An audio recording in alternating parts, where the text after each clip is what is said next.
it's gonna be, is the chair right away or is it later? That's first.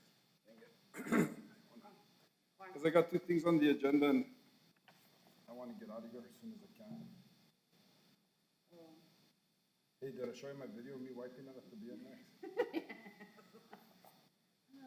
I'm gonna go ride it again, but this now it's all paved. Oh.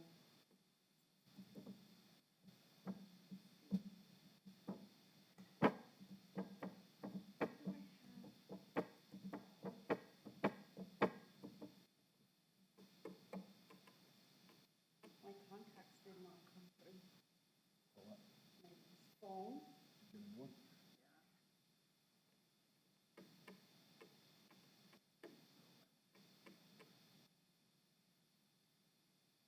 I'm tired, son. So fucking worn out.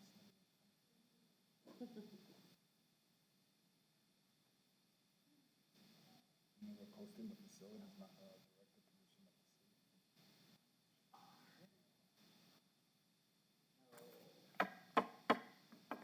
How much are they paying? My sister said it's 95, I make 96, but it's negotiable. She says Emo? What's the percent of city managers here?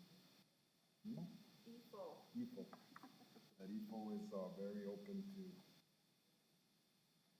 So I could probably get, if I was to have that opportunity, I could probably get 100, 105. Wow. No, don't be. It's not para. That is It is? I didn't think the city was para. all the same.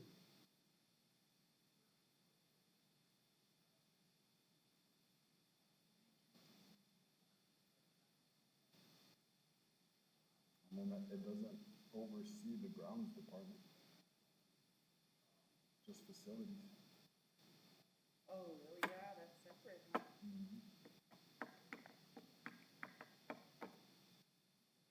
Oh.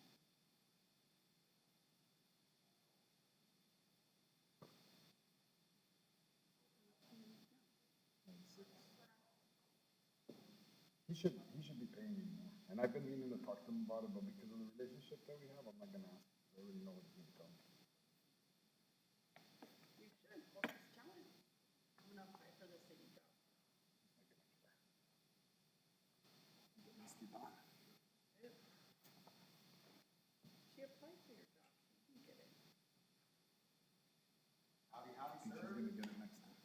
How are you? Doing okay. What's up, stud muffin? Oh, no. I'm gonna go hang out with you, dude. No, I'm changing my ways. Yeah, right. You sound like Is this, not the right time?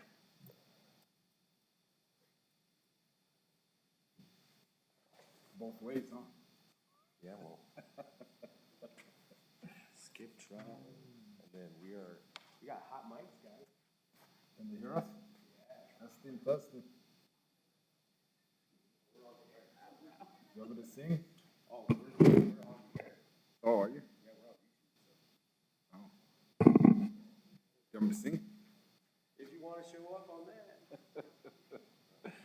Who knows? That might take me a different career path.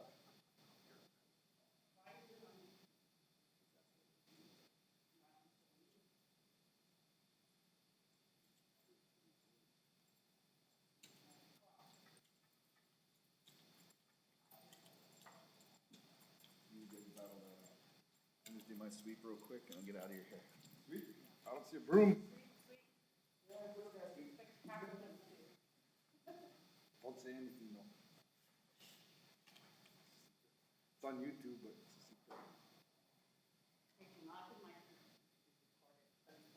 I haven't decided.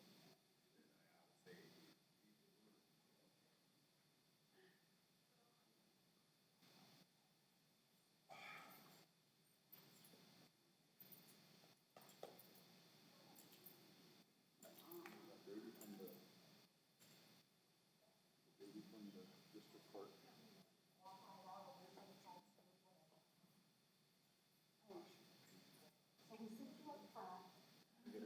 Brandy.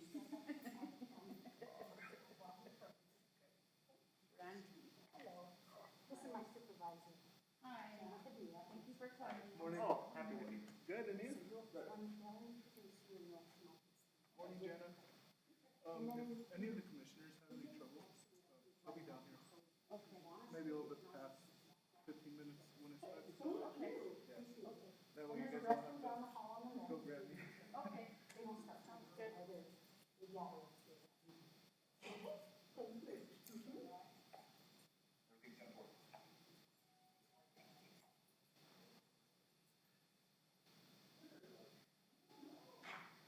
Well, I'm here. Let's go.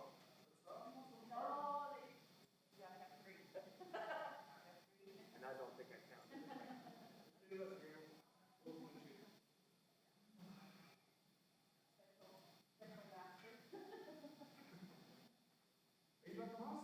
I am, yes. Thank you, good to meet you as well.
on the paperwork?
Se me olvidó my notebook. That's why they brought me I forgot my notebook.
Good morning, everybody. It's 9:08 a.m.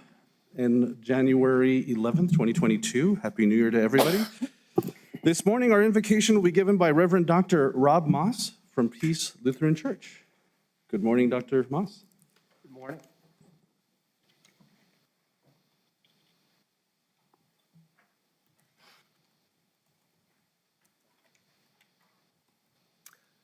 Let me pray for you. We give thanks to you, Divine One, for every person who resides in Doña Ana County. Each one is precious and valuable, and although many are doing well, we recognize that some are yet struggling with illness, unemployment, grief, loneliness. Therefore, on their behalf, we pray this morning for the elected officials of this county, as well as the administrative staff, those in the departments of law and safety, community services, and public works, all of whom are in positions of trust bestowed on behalf of all of our residents. May these officials know your compassion, that their work can reflect that. May they be guided by your grace, that the decisions made in this room would benefit all in this county, particularly the most vulnerable among us. And as these agonizingly prolonged days of pandemic continue to stretch on before us, may all gathered here today receive your care, that all would be able to show that same care for one another. In your gracious and divine name we pray. Amen.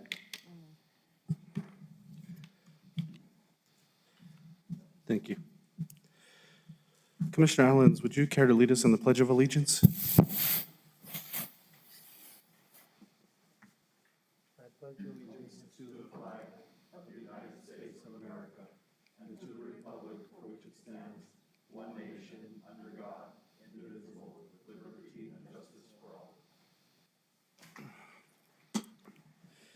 Brandy, will you call the roll, please? Commissioner Ellens? Here. Commissioner Reynolds? Here. Commissioner Chaparro? Present. Vice Chair Murillo?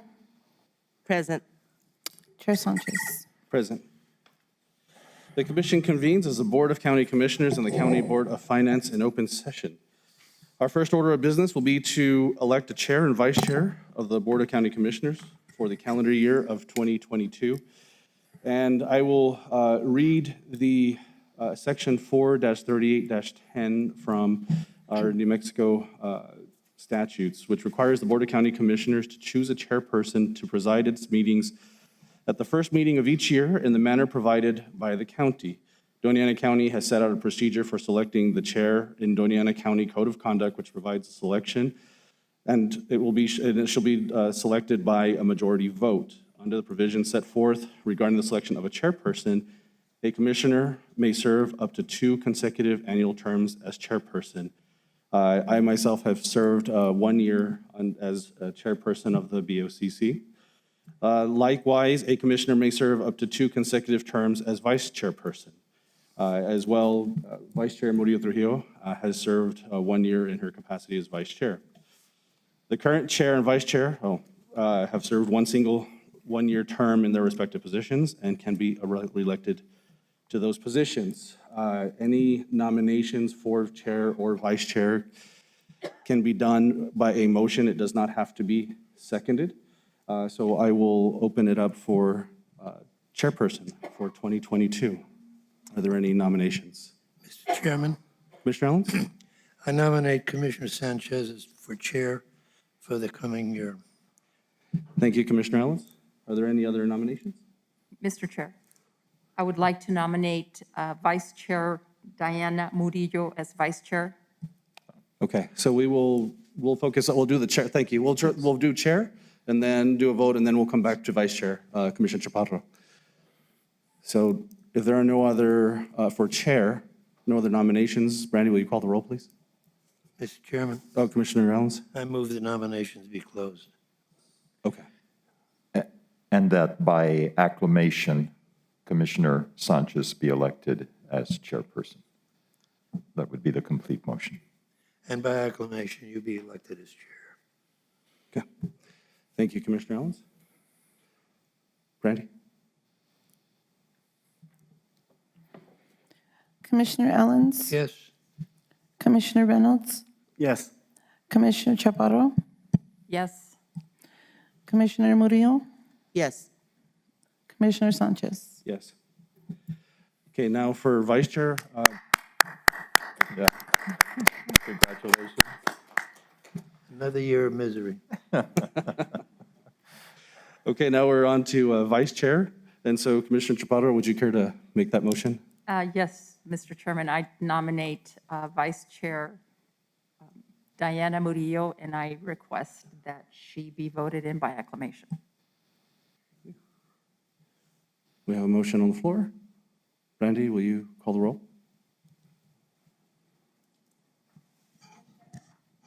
Commissioner Ellens? Yes. Commissioner Reynolds? Yes. Commissioner Chaparro? Yes. Commissioner Murillo? Commissioner Sanchez? Yes. Very good. Thank you, Vice Chair.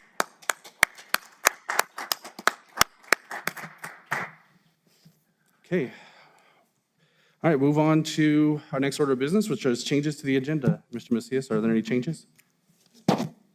Good morning, Mr. Chairman. Thank you. There are changes to the agenda. We are requesting that items 21 and 22 under our hearings and ordinances related to an industrial revenue bond for Hecate Energy Santa Teresa LLC project be removed from today's agenda and scheduled for the agenda of the 25th of January. There is some additional numbers that have to be corrected, revised, and notice to the parties given. Okay, so we've noted items 21 and 22 will not be on this agenda. We'll move on to the next meeting. Thank you. That is the only change. Thank you, sir. Okay, we're on to Pet Showcase. All right.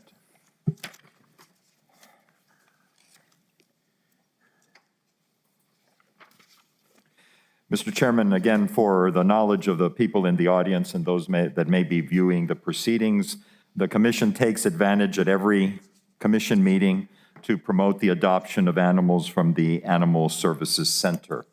So based on the screen, I'll start with a cat of the week. The cat is Silver, who's 10 months old and a domestic short hair. I come from a family of 5 brothers and sisters, and I'm used to having cat friends around. I'm a little bit more independent, and I like to spend my days in quiet solitude. But I like getting pets and attention when I want it. So this is our cat of the week, Silver. Our dog of the week, Ulak. I'm a little, and this the dog is 2 years old. It's a medium-sized dog. And has a great enthusiastic tongue to lick its new owner. I'm a little shy at first, but I sure love to play when I get comfortable. I also love walks and exploring, of course, but make sure your yard is secured and I get exercised. If I get bored, I will make an adventure for myself. So again, likes to go for strolls. So again, Mr. Chairman, there are adoption opportunities available, including this Saturday morning at 9 a.m. over at the Baton Memorial West address. So again, on behalf of the commission, we encourage the public to look at adopting either Silver or Ulak or another animal of your choice. Thank you, Mr. Chairman. Thank you, Mr. Macias. Okay, we're moving on now to our public input portion of the meeting. Are there any members of the public that would like to provide input? We welcome them to come up and have 3 minutes to provide that input. If it is for an agenda item, we ask that you wait until the agenda item is under discussion. So are there any members of the public that would like to provide input?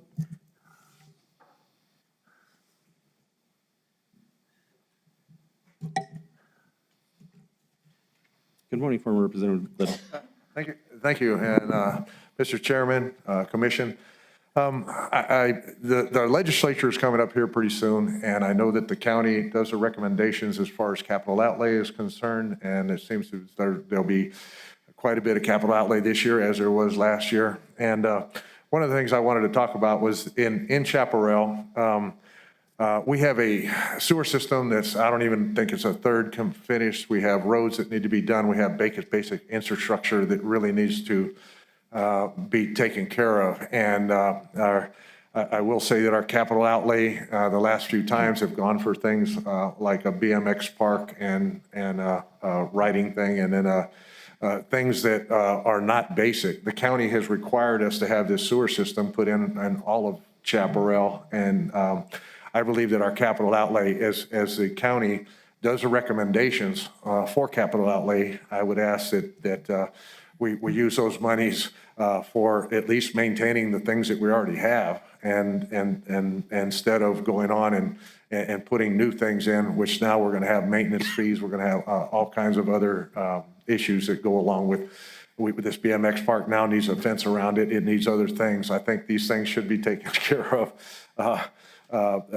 These are, to me, these are alternatives rather than basic things that we need for Chaparral, the Chaparral area. So I would ask that as you go through and look at the recommendations that the county gives to your state representative, which is Mr. Madrid, that you would try to keep it to where we're doing things. We'll maintain the things the county already has, which we're having problems with, and going ahead and doing the basic infrastructure like roads and the sewer and the other things that are mandated for us to do. So that was my only comment for today. So thank you. Thank you. And if you wouldn't mind also signing the book on your left-hand side for our record, please.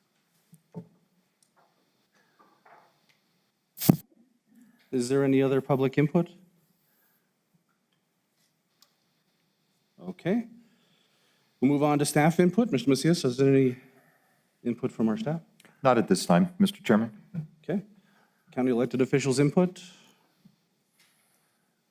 I'm not seeing any kind other than here the BOCC. So we'll move on to county commission input. Are there any input from fellow commissioners? Mr. Chairman. Thank you. Good morning, everyone. Just like to remind everyone to get their vaccines. And also, I took a COVID test here at the county, and it was done so quickly. I think I did the test within a couple of minutes. So please sign up and get tested and get vaccinated. Thank you. Thank you, Commissioner Chaparro. Commissioner Reynolds? Yes, Mr. Chair, thank you very much. I appreciate it. I really have a question for the board. There was I guess, a news announcement this week about the purchasing of the property in La Union, and it looks like that one of the properties is actually assessed at like $64,000, but we're offering $55,000. As a board, do we want to consider at least offering the tax appraisal? How do we want to do that? Well, I don't know, Mr. Gooden, you want to provide, but I believe one of the issues is the assessment from the tax assessor. Mr. Chair, and really, that's asking a question of what the board wants to do. That's kind of goes outside the idea of what would be on public input. That actually would end up being an agenda item for discussion, and that's not on the agenda for today. It's something that maybe want to be discussed and considered, but it's not on today's agenda, and doing it in commissioner input where there's actually questions being asked about how we want to do that, I think is not on the agenda today. Okay, Mr. Chair, I would like to request that we add an item to the agenda to actually discuss what our feelings are about how this was handled. Okay, so that would be on the next agenda item. Actually, because we're not making a decision, we can have a discussion without putting it on the next agenda item. We could actually add it to this agenda. Mr. Chair, where we're having discussion about it, discussing public business has to be noticed. And so that, even just the discussion of it needs to be on an agenda with notice provided. Okay, then my only question is how do we arrive at these numbers? I'm just trying to figure out what's going on, because it's difficult for me to to look at this and say, well, look, if it's tax assessed at, in this example, 64,000, how does it get voted less? Are we doing it, this is the question, I guess, to you guys. Is our process to say we're going to assess it after the damage or before the damage? I guess that's what I'm trying to get to. Mr. Chairman, if I may. Commissioner Thank Chaparro? you. Thank you, Mr. Chairman, Commissioner Reynolds. I feel that perhaps getting more basic information, I had no idea that this was going to be discussed this morning. And so I'm really not certain of which property we're talking about, or nor do I have any information at all. So I would respectfully request for this to be pushed on to the next time that the commission meets, so that we're all up to date on the property that we're talking about, and we're all up to date on numbers and such. Thank you. And thank you, Commissioner Chaparro. And I would agree with your assessment. I think if Commissioner Reynolds would like to follow up on the meeting, we can do that outside the meeting. And Mr. Chairman, we're more than prepared to have those kind of discussions. But, and again, I want to caution, you shouldn't really be trying to arrive at a kind of policy decision or open it up. If it's someone wants to come in and give public input, normally for public input, we don't give a response to them. They're able to Absolutely. say That's why what I'm they saying he want. can, if Commissioner Reynolds would like to have some more additional information, we can. Oh, absolutely, and we can provide all the information, and all the information is there, and it's easily explainable. I'm sorry, sir. Right now, we're only on commission input, so I'm sorry. Well, because I'm part sorry, of that sir. house. Right now, it's not open for public input. Oh, but you're gonna give me an opportunity? No, right now, sir, we had public input, so right now, it's only for commission input. So right But now, will I get my opportunity? no, sir, not at this moment. Because what he said, you guys have been putting this off for like 5 months. I'm sorry, Already. sir, this isn't. And I but this believe is not that a you should matter that will be address on the him. meeting right now, sir. I'm sorry.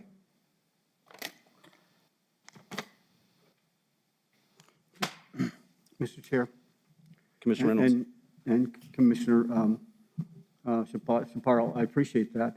One of my concerns, I'd like to, if we can, I'd like to request that we have a special session because the deadline on some of this is actually this Friday to make these decisions for the residents and the offers.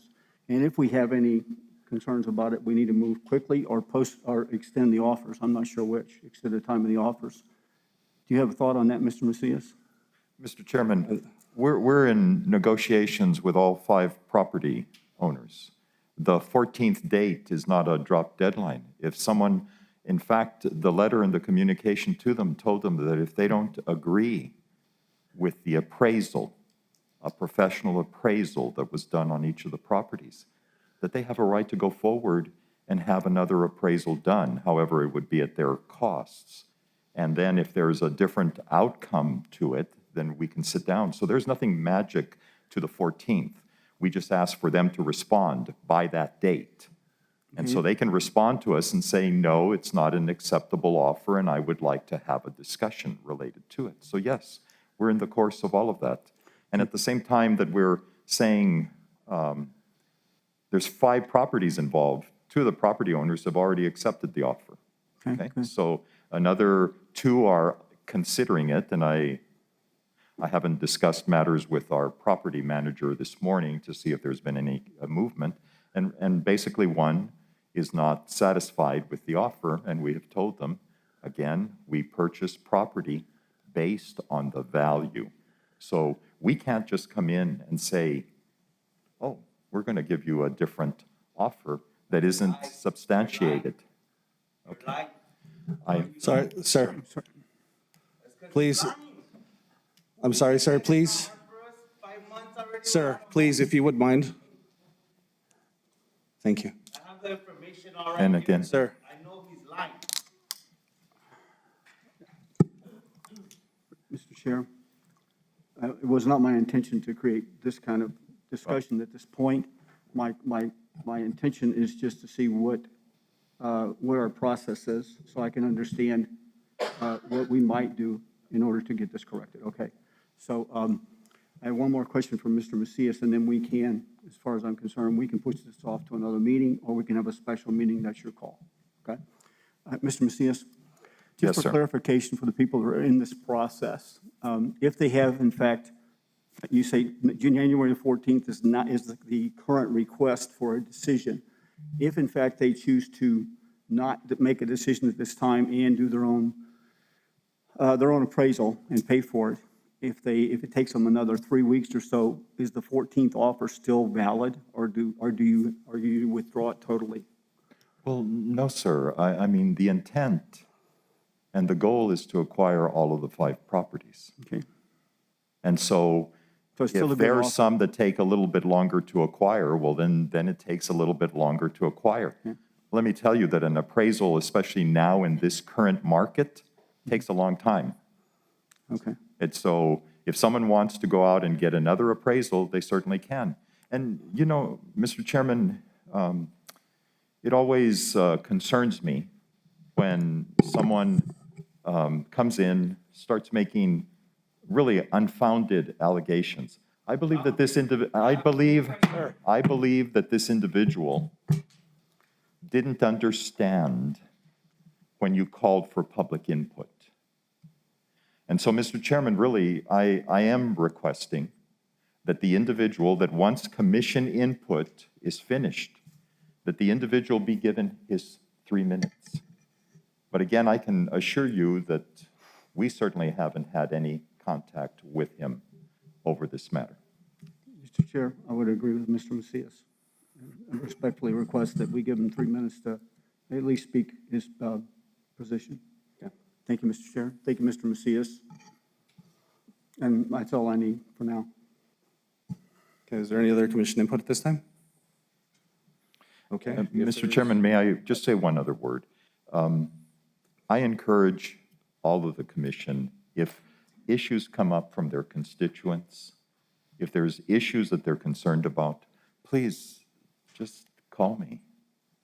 I'm very happy to sit down and discuss the process that's being followed, because it is the only legitimate legal process that we have available to us. Okay, sir. If you'd like, I'll give you, we'll have 3 minutes to speak and provide your input. If you can, please provide your name for the record as well. My name is Jesus Talamantes. I've been in La Union for about 12 years now. Okay, I apologize for my reaction. Yes, I might not be as professional as you guys. This is your job. I do remodeling construction, okay? That's my job. So I know a little bit more than I believe he does about doing estimates, all that stuff. I have information right here where the land people that were offered 95,000, 220,000, 95,000, and then you have my father-in-law that has the biggest house with a studio, 3 structures in his land, gets offered $55,000. $55,000, and he's got the biggest house in from all the rest. That doesn't mean I don't want the other people to get not their money. They already agreed. You guys already offered. I just think those houses are gonna get demolished, or torn down, whatever. The appraiser went over there and he said that he wanted to buy the homes for what looked to be that could be fixed. Whatever was destroyed, that they couldn't pay for. I don't understand how is that if it's gonna be torn down anyways. $55,000, 5 months waiting on this. And it upset me because I was surprised, Mr. Reynolds, nice to meet you, sir. He brought it up and I was like, whoa. And then they wanted to put it back. We've been waiting 5 months. They live with me. They live with me, you know what I mean? I've been working. I have 6 kids. I mean, I have up to here, and I had to make it today to hear what was going on. $55,000, that's nothing to what they've been going through. I wish I could have been here prepared, ready to show you. I'm not you guys. I just know that it's wrong. Why can't They already agreed, we had excuse me. We had a private meeting with the governor. She asked the people that got their houses destroyed to meet up with her. She got my number, hasn't called me since. I haven't heard nothing from anybody. We haven't. Me being the head of the household, I have to get out there and help them. You know what I mean? So what's going on? Why? She said there was $750,000. Sir, and you'll have to conclude your, Okay. She said there was $750 just for those 5 houses and $750 for people to fix the rest, like whatever the property was destroyed, whatever. You know what I mean? Why is my father-in-law being offered the less of the money when his house has 3 structures, is the biggest house? Why couldn't you guys just divide the $750,000 in all 5 of them? Why does this guy gets $220,000, this guy gets $95,000? What's going on there? thank you, sir. Mr. Chairman, if I may, sir, may I have your last name, please? I didn't quite pick it up. Talamantes. And Mr. Chair, if I may request that maybe we get copies of Mr. Talamantes' information and disseminate it to the entire board so that we are aware of what you are requesting, Mr. Talamantes. Thank you, Commissioner Chaparro. And Mr. Talamantes, if you would, can you do us a favor and provide your information and your input, I believe your contact information here in that white book here on the table, please? Thank you, sir.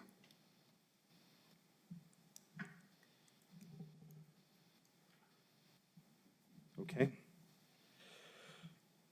We're on, with that, we'll move on to agenda item number 2, which is the regular meeting minutes for December 14th of 2021. If I can get a motion and a second for approval. So moved. Moved by Commissioner Allens. Second. Seconded by Commissioner Chaparro. Is there any input on the meeting minutes? Okay. Randy, will you call the roll, please? Commissioner Ellens? Yes. Commissioner Reynolds? Yes. Commissioner Chaparro? Yes. Vice Chair Murillo? Yes. Chair Sanchez? Yes.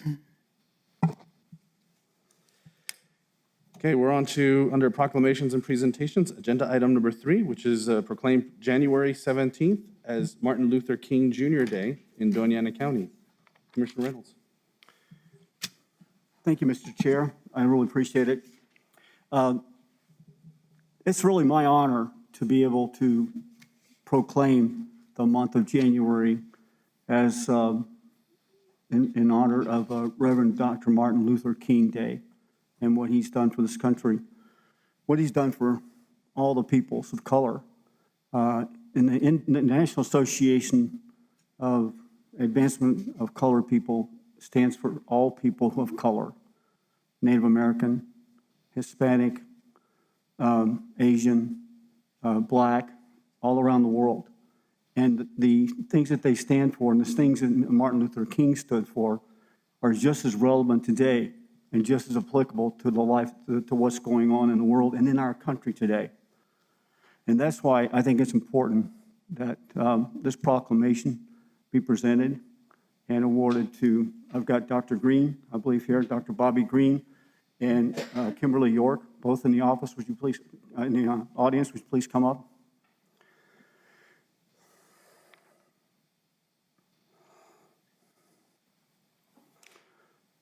I think Dr. Green is the head of the NAACP organization here. Ms. York is a representative for New Mexico State and these matters. Would you guys like to say a couple of words? Thank you, Commissioner Reynolds and Chair Sanchez, Commissioner Murillo, Commissioner Ellens, and Commissioner Chaparro. I am very grateful for your generosity Manager Macias. I would like to say thank you on behalf of the Doñana County NAACP. It has not been lost on me that every year there is a proclamation from this body, and it shows the support of the commission for the work of the National Association for the Advancement of Colored People, and that is a good thing.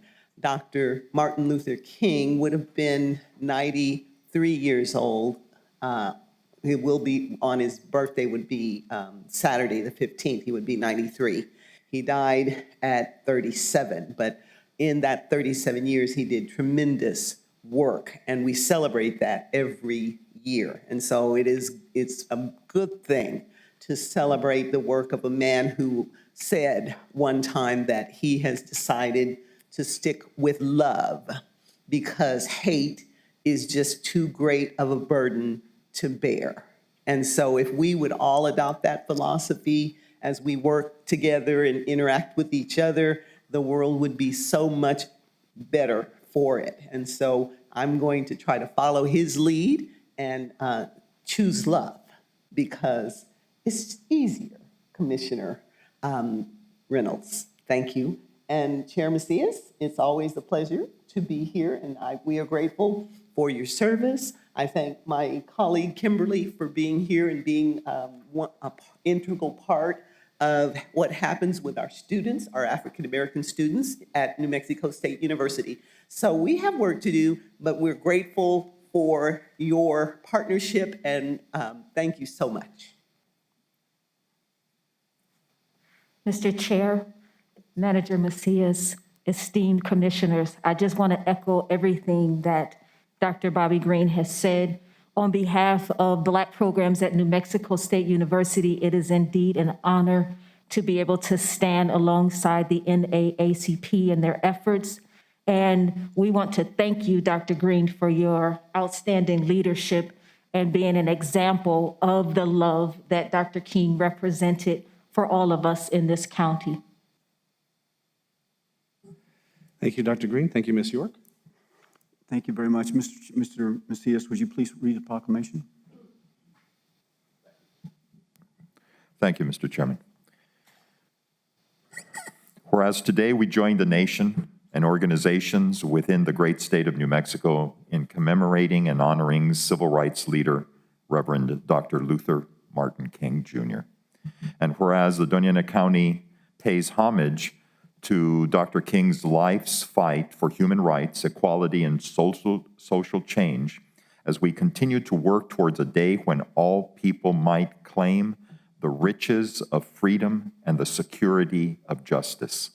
And whereas in Dr. King's honor, we highlight our own Black community's history, noting that Vado is believed to have been the first platted in Doñana County in 1928, though its roots began decades earlier. Francis and Ella Boyer walked to Vado from Georgia in 1901 and helped establish a predominantly African-American settlement. And whereas we are honored to count among our historical residents dedicated, inspiring people like Clarabelle Williams, who as a teacher was the first graduate of the New Mexico College of Agriculture and Mechanic Arts, now NMSU. Ms. Williams attended her classes in the hallway as she was not allowed into the lecture halls. Today, Ms. Williams has a street on NMSU's campus named after her, is enshrined in the National Education Association's Teachers Hall of Fame, received an honorary doctorate from NMSU, received a formal apology for the treatment that she was subjected to as a student, had a building named after her on the campus of NMSU in 2005, along with an undergraduate scholarship in her name. And whereas as we commemorate the dream, words, and actions of Dr. King's, we encourage all Doñana County residents to learn more and participate in the activities hosted by our local NAACP chapter, educational institutions, and others, reflecting on our community's progress. And whereas our local NAACP will host a virtual program with keynote address by Lieutenant Governor Howie Morales, followed by a panel discussion. The events themed Always Fighting Forward will begin at 9 a.m. on January 17th, and participation is free with a registration at the site that has been announced. Now, therefore, the Doña Ana County Board of County Commissioners does hereby commemorate this milestone by proclaiming January 17th, 2022 as Martin Luther King Jr. Day. Mr. Chairman, a proclamation for the consideration of the board. Thank you, Mr. Macias. Before I open it up to public input, if I can have a motion and a second for approval on this proclamation. So moved. Moved by Second. Commissioner Reynolds, seconded by Commissioner Chaparro. Okay, open up to public input.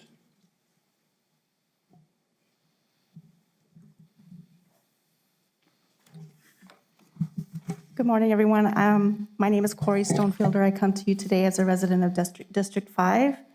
I previously, before the meeting, gave you all a flyer for the NAACP event. I hope you can join us. The United States is a country that has a long and ongoing history of racism, sexism, and violence in policies, laws, and societal norms. Past discrimination creates real inequality that shapes our society today. Most of us know that Dr. Martin Luther King dedicated his life to fighting against this racial inequality. But did you know that it was only after his assassination that his nonviolent activism and genuine desire for our country to come together was recognized as a great contribution to America? At the time of his death, Dr. King was considered a radical. He was one of the most hated people in the United States. Death threats and arrests or attempts to criminalize him were repetitive occurrences in his short life. The FBI even made him one of the targets of their counterintelligence program to try to disrupt his teachings and to undermine his power as a civil rights leader. His wife, Coretta, was even quoted as saying that there was an abundant evidence of a major high-level conspiracy in his assassination. It was years later that the federal government posthumously honored him with awards, a memorial, and this federal holiday. Let's face it, most human beings fear what they do not know, and most activists like Dr. King, who encourage us to better ourselves, make us realize that we as individuals are culpable for a lot of the strife that we have in America. It takes time for us to change as individuals, and changing our society as a whole takes even longer. Although Dr. King's actions helped pass the Civil Rights of 1964, the movement did not end systemic racism. It's not enough that our Black history is rarely taught in schools, but now, in 2022, elected officials in states such as Texas, Tennessee, Pennsylvania, and Georgia are trying to ban his teachings altogether. So has America really embraced his dream? In 1967, King wrote, "Whites, it must frankly be said, are now putting in a similar mass effort to re-educate themselves out of their racial ignorance. It is an aspect of their sense of superiority that the white people of America believe that they have so little to learn," end quote. My fear is that we really haven't changed as much as we thought. But as Dr. King would have said, change does not roll in on the wheels of inevitability, but comes through continuous struggle. We must keep educating and empowering our children with the knowledge of our past so that we can keep fighting forward. Thank you. Thank you, Ms. Stone. Thank you. Is there any other public input? Any other commission input at this time? Okay. Randy, would you mind calling the roll? Commissioner Ellens? Yes. Commissioner Reynolds? Yes. Commissioner Chaparro? Yes. Vice Chair Murillo? Yes. Chair Sanchez? Yes. That motion passes 5-0. January 17, 2022 will be referred to as Martin Luther King Jr. Day in Doña Ana County. Thank you.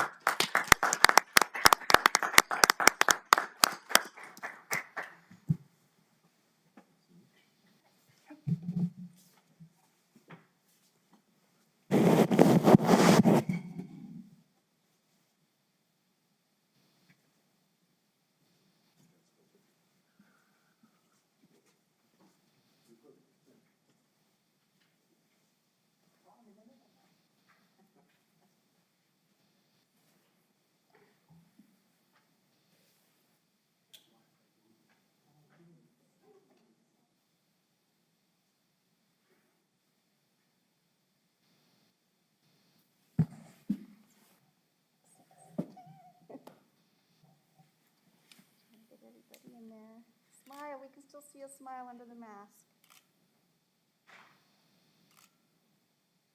Thank you so much. And take a picture of Howard back there. He has the best hat.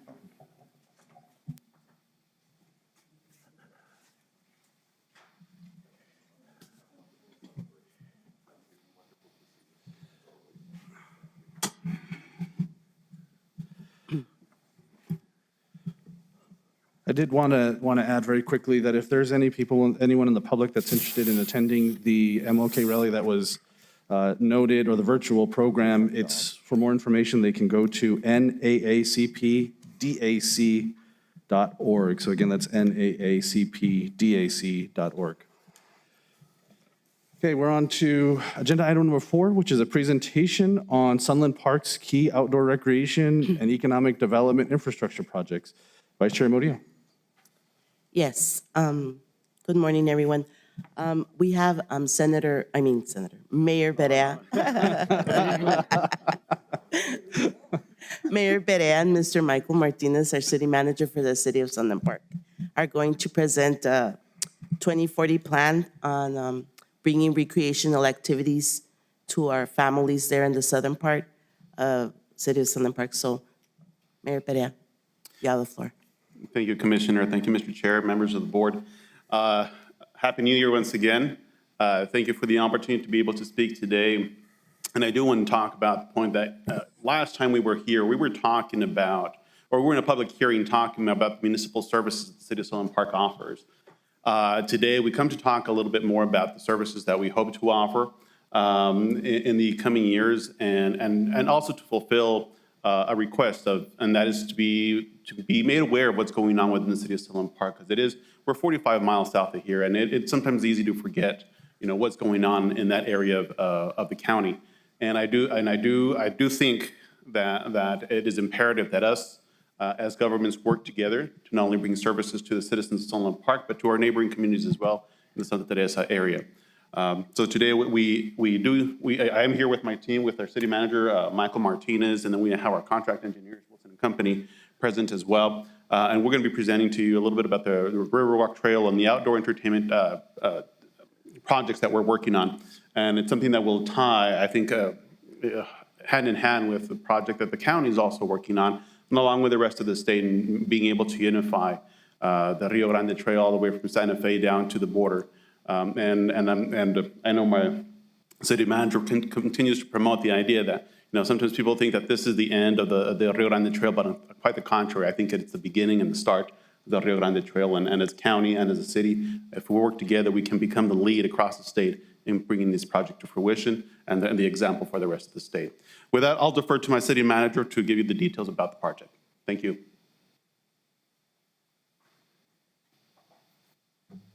Use arrows.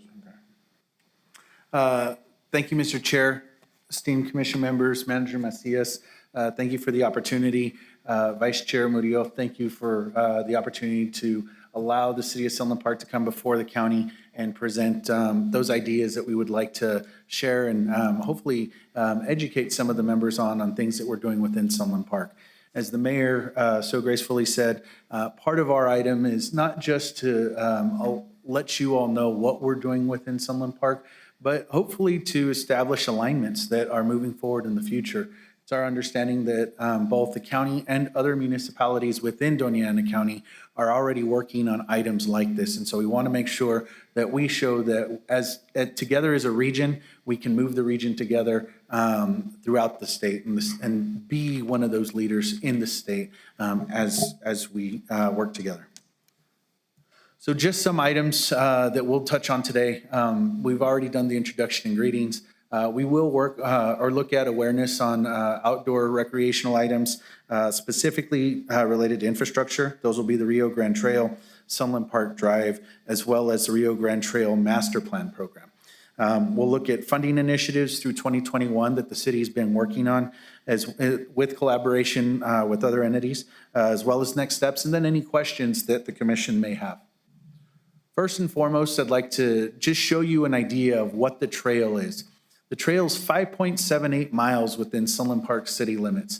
We're bordered by both El Paso on each side. That trail is actually the Paso del Norte Trail. It's a 67-mile-long trail from county line to county line within El Paso, Texas.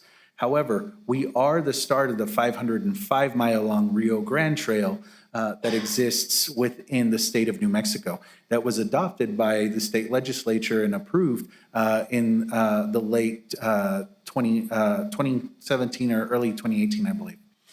So we are part of two functional systems that exist from a trail perspective. Just an idea of what the trail plan looks like. Obviously, the river isn't this full all the time, so we had to take advantage of what we thought it would look like when there was water in it. But we do have a trail system on the north side. We are looking to put a trail system on the south side as well. You see small little lakes. These are kind of oxbone tail lakes that we hope to utilize for further recreation throughout the years as well. This is kind of a different perspective of what that looks like. Again, you see the trail actually on top of the levee. Due to environmental assessments and working with IBWC, we actually are choosing to move the trail onto off the levee and into that more flat area because that environmental has already been done, speeding up the process in which we can actually move forward with this project. Just some small items, the regional multi-purpose recreational trail that complements Paso del Norte, as we mentioned on the Texas side. You have the Rio Grande Trail that's obviously on the New Mexico side. That's part of recreational hiking, biking. We put horseback riding in there because there is an organization that exists that's formal, known as the El Paso Sheriff's Posse. While they're in New Mexico, they still hold that name, but they do active horse riding throughout the community. They do fundraisers, and they participate and ride along the river with other organizations as well for awareness and educational purposes.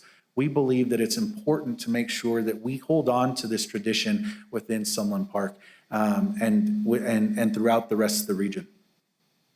Phase 1 is from the New Mexico-Texas state line through Country Club Road. It's approximately 31,400 linear feet or 11.9 total miles when looped. The design elements will focus on raising awareness about natural habitats. Within that area, NMSU is already focusing on growing certain types of plants, trees, things of that nature, working with both EBID and IBWC on their healthy lifestyle projects as well as their program projects that they have implemented, we believe is also key for development of the trail. And this is also a connection to the multi-generational municipal complex, Dino Tracks. If you all haven't seen Dino Tracks, I think it's important to get a look at that.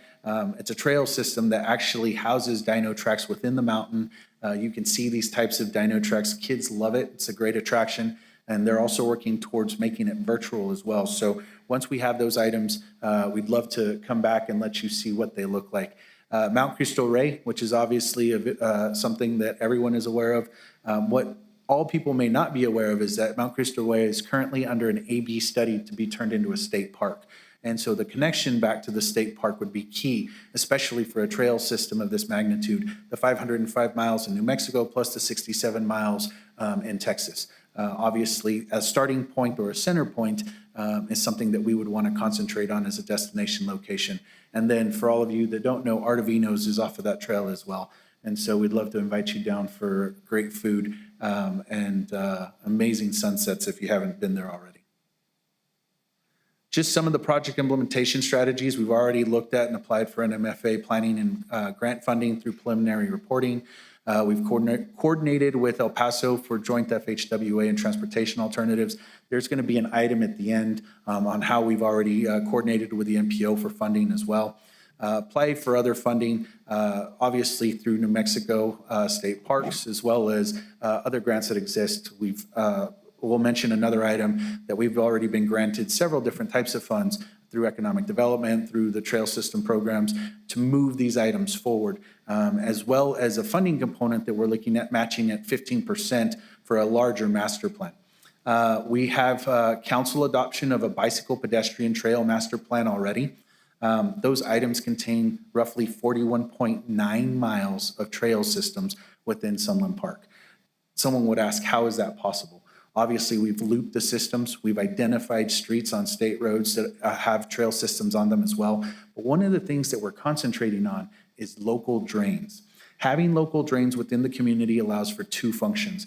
It allows for better water distribution and drainage, while still allowing a component to allow the citizens to participate in that hiking, biking, walking experience that's there. So we're killing two birds with one stone. That's the ultimate goal. How do we better use the community's funds? How do we better maximize public funds to be able to accomplish multiple goals? And so that's the ultimate purpose of what we're trying to do as well. This is just a quick rendering of what our master plan approach looks like for the sports park. Now, these items are slightly off. Softball fields and baseball fields are being repositioned within our entertainment center, hopefully, as we move forward. These areas may look more to what soccer fields will look like. However, the item that you see as far as the community center in blue has actually been moved. You'll see what those renderings look like. This is already a funded phase one that we're working on. We hope to have the groundbreaking in a month? Yes. Okay, just making sure I get that right. We're hoping to have the groundbreaking in a month. So we'll definitely see if we can invite you all out to take a look. And I think you'll love the renderings that are going to be on here as we get to that position. But the sports park in general is a key destination location as well. One of the largest items that individuals throughout the southern part of New Mexico and within Doña Ana County, the things that they don't have, a gentleman earlier talked about basic necessities. We're going after roads, we're going after infrastructure, we're going after all of those things through capital outlay. But one of the items that's needed to have that upkeep is in fact further GRT and revenue. If we don't have those items, we can't continue to maintain the sources of basic needs that our residents need. And so what Sunland Park has identified is that they've looked at destination locations through sports tourism. Imagine that skate park that's here. Imagine having a facility with a splash pad where kids can go. But what don't we have? We don't have facilities like baseball parks or soccer fields. The majority of residents in the southern part of Doña Ana County have to go to the El Paso, Texas area to participate. Our kids are participating in leagues there. Our kids are having to travel outside of the New Mexico and Texas areas, whether it's to Arizona, whether it's further into the Albuquerque area, whether it's to Pecos, San Antonio, or whether it's even to portions of Mexico to participate in these events. Having and coordinating with entities and individuals like Vice Chair Murillo within the region, with Anthony, utilizing multi-purpose areas such as baseball fields that they're already putting up and coordinating them with future locations like this, allows for destination location and sports tourism. And I'll give you some numbers and we can talk about them later, but sports tourism right now within America is rivaling the revenue of the NFL. You're talking about $5.4 billion of an industry that exists nationally. People are talking about, and whether you have kids or not, I'm traveling on a constant basis with my 9-year-old.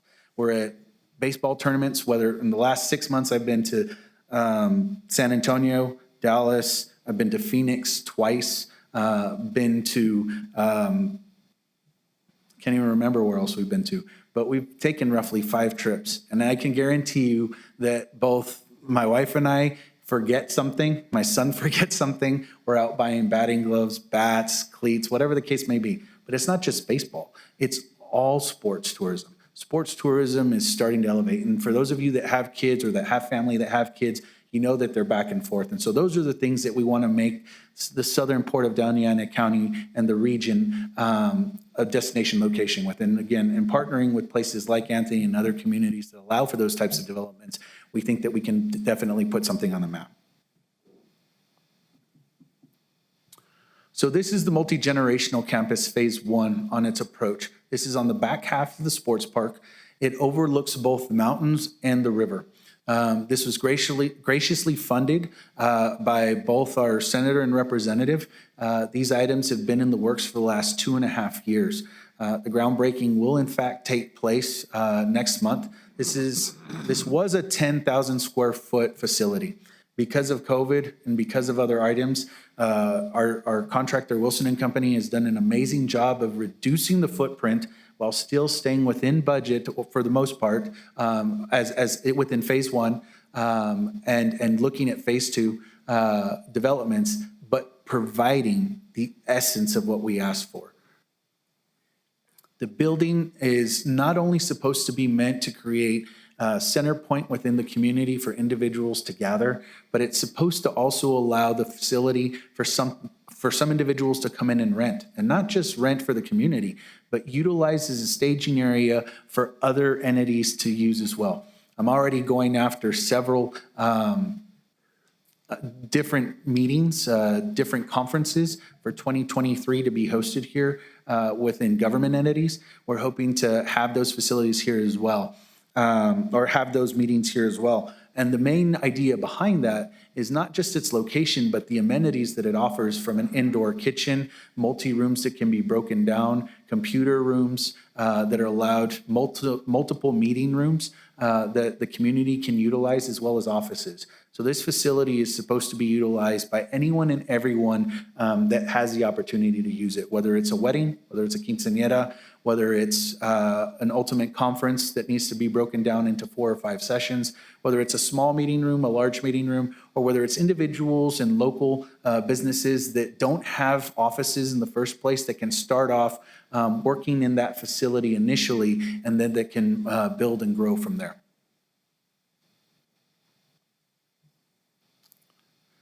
This is just another view of what that facility looks like. Again, this facility is designed amazingly well. It captures the openness, it captures the beauty of the surrounding area. You'll notice a lot of glass has been used so that we allow natural light. This area in general has roughly 307 days of sun, and we want to take advantage of every single one of those days. I think I'm going up, I apologize.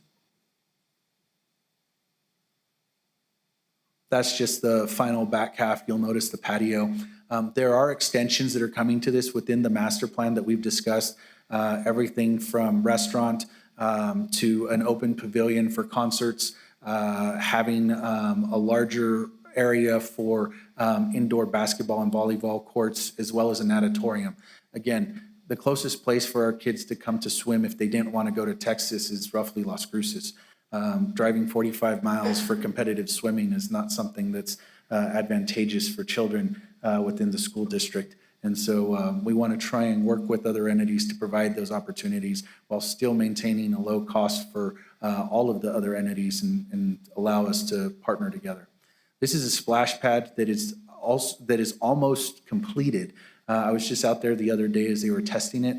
This was also done through capital outlay and the generosity of both our senator and our representatives.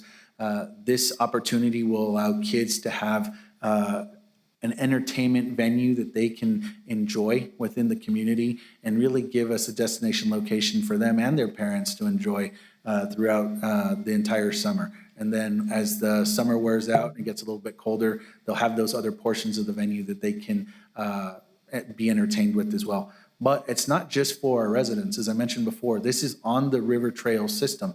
As we have competitions and as people are out, they will be able to utilize these resources and these facilities as well. They're part of the recruitment process for getting that foot traffic within the system.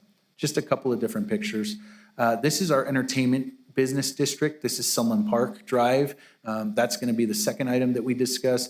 But ultimately, the city is looking to take over Sunland Park Drive.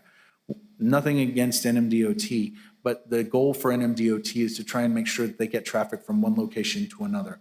One of the giant pieces that hinders the development of small local communities is the inability to create cuts and walkability of these major destination location streets. We still want to be able to move traffic, and we want to be able to move it efficiently and effectively. But we want to allow business development and community development to grow along with it. So identifying those things through a business district is key. This is Sunland Park Drive in general, from the state line all the way through Posey Road. This gives you an idea of what the base map would look like, crossing over the river, the casino in one area, and then the identified business district. Just an aside, the city is actually working on districts right now that we've just recently approved with the entertainment district, but we're also identifying an arts and cultural district, a north and a south business district, as well as a medical district. All of these have advanced zoning as well as building standards that are being implemented into them. One of the things that I've been able to speak with Manager Macias about is the future alignment of what our codes look like. And so one of the biggest questions that's always come up is Sunland Park ready to move forward? And the commitment that both myself, the council, mayor, with their leadership has been, we want to make sure that we're doing what's best for the community, and we want to make sure we're doing what's best for the businesses within that community as well as the residents. And so we've actively made a commitment to move forward. We've actively made a commitment to collaborate with the county and to make sure that we at least have general alignment when it comes to those needs. Just a general idea of the road. So currently Sunland Park Drive is under an AB study moving into CD. The idea behind that study establishes the basis for developing a range of alternatives. It'll address both deficiencies as well as create project goals. This is obviously the main entryway into our Sunland Park Entertainment Central Business District area. As all of you are aware, cannabis is moving fast. And so we want to make sure that we work with the current laws, we assist in what both the residents and the businesses are looking for, but that we create a responsible way of entering into Sunland Park Drive. Our approach is to responsible master planning within the community, and that's the ultimate goal that we're trying to take. It provides an improved north-south roadway that increases mobility as well as safety benefits for all of the users, as well as identifying that movability of traffic, which is extremely important.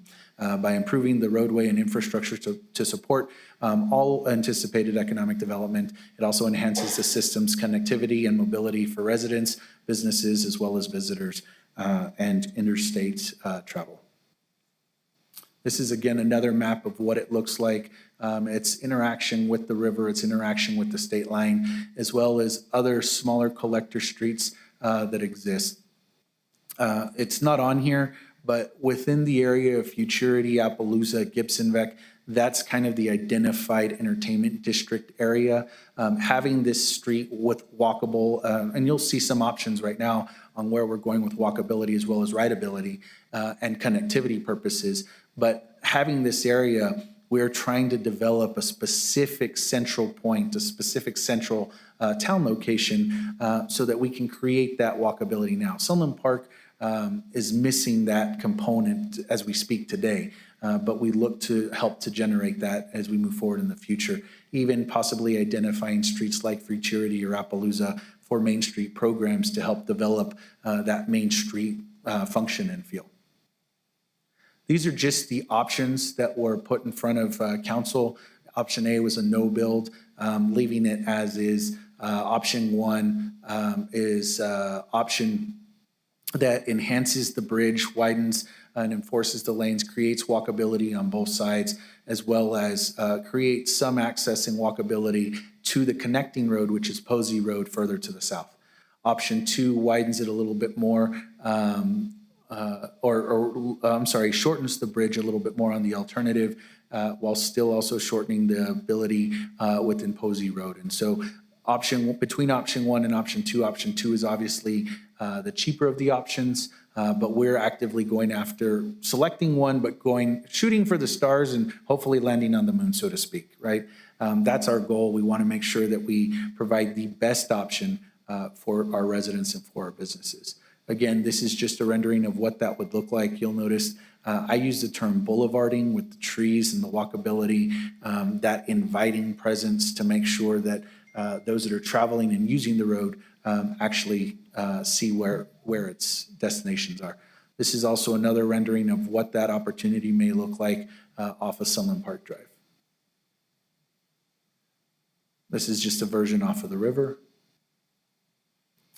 Recommendations that were presented to council, both option 1 and option 2 require additional right-of-way. The options improve Posey roads. The recommendation at that time was option 2, as it addresses both the needs and the requirements of the comprehensive plan. As I mentioned before, our main goal is not just to do whatever the city chooses to do. It's to align with previous plans that have been adopted Both the comprehensive plan and the plan of 2040 have been adopted for the region. We also know that there's MPO master plans that have been created for the region, and so we want to make sure that we stick with those alignments. We also want to partner and make sure that we're working with the county as we start to identify those areas as well, making sure that those alignment plans that are in place, whether it's the 2040 plan, whether it's their master trail plan, whether it's master thoroughfare plans for the region that overlap, are also followed so that we can identify and make sure that traffic in general is flowing. And so these are kind of those approaches. The idea behind that for a cost alternative was $0 for the no build. Option 1 at the time was 34 million and option 2 was 26. As I mentioned before, we had recommended option 2 because of the cost allocation. However, due to the large amounts of capital outlay that have been brought to this entire region's attention, as well as opportunities for funding that exists for long-term, up to 5 years, we are going to advocate for option 1 with the possibility of having that extra walkability and living perspective that we want to bring to the community. Just some items on the trail master plan overall. The project limits extend from Country Club Road to New Mexico and then to the state line. As I mentioned before, we're within 2 state lines of Texas as we run through that midpoint. However, this trail continues, and the trail is all the way up just short of Anthony, New Mexico. Our goal is to obviously work with and collaborate with the county as well as other entities to try and to have that trail system extended. There's roughly 96 miles, from my understanding, within the county that can be fully extended. Having that as a lead entity, having the entire region lead the state approach to what that looks like, I think would be extremely beneficial for the area, especially since the legislature has already approved and allocated the intent to move forward with this project. We do believe that this is a much bigger idea than any one entity combined, than any one entity. We do need a partner as we move forward. Commissioner Reynolds, I know that you were with us at the conference, and the importance of what the trail systems and outdoor recreation looks like is obviously something that's extremely important to multiple entities, as well as legislators such as Senator Steinborn, as well as the Economic Development Office and the Office of Tourism as well. So there's definitely an intent to want to move forward. We believe from the state, it's a matter of making sure our alignments are correct and matching those needs. Outdoor recreation amenities, as I mentioned before, we're already working with the Multi-Generation Center. That's breaking ground next month. We've identified both the Aquatic Center and the amphitheater to be listed on our ICIP as we move forward for that master plan of the approach for that facility in the sports park. The internal portion already has a commercial kitchen for conferences, special events, sporting events. Those are items that we all talked about already. The trail connections, obviously, to the Rio Grande Trail as a whole, as well as other entities in alignment, as well as water recreation amenities. There is a project that we have been focusing on that has been discussed that many of you may know of or may not know of, and that is a surf ranch. Most people say, why would you go surfing in the desert? The reality is that surfing is one of the largest sports tourism attractions in the world. Having the ability to look forward and working with a public-private partnership, this is obviously not something that the city or the state could fund, but in a public-private partnership would identify and put the region on a map as well. And so that's that water recreation amenity that we've talked about. But it's, again, something that has to be discussed and brought to the attention. We are currently working on a convention center as well as development and expansion of a hotel. These are with private entities in the form of public-private partnerships. Within, hopefully, that area, that's the area that we've discussed already as being the entertainment district. And so those are things that we're capitalizing on and moving forward with as part of some of the items and economic development incentives that the state already offers.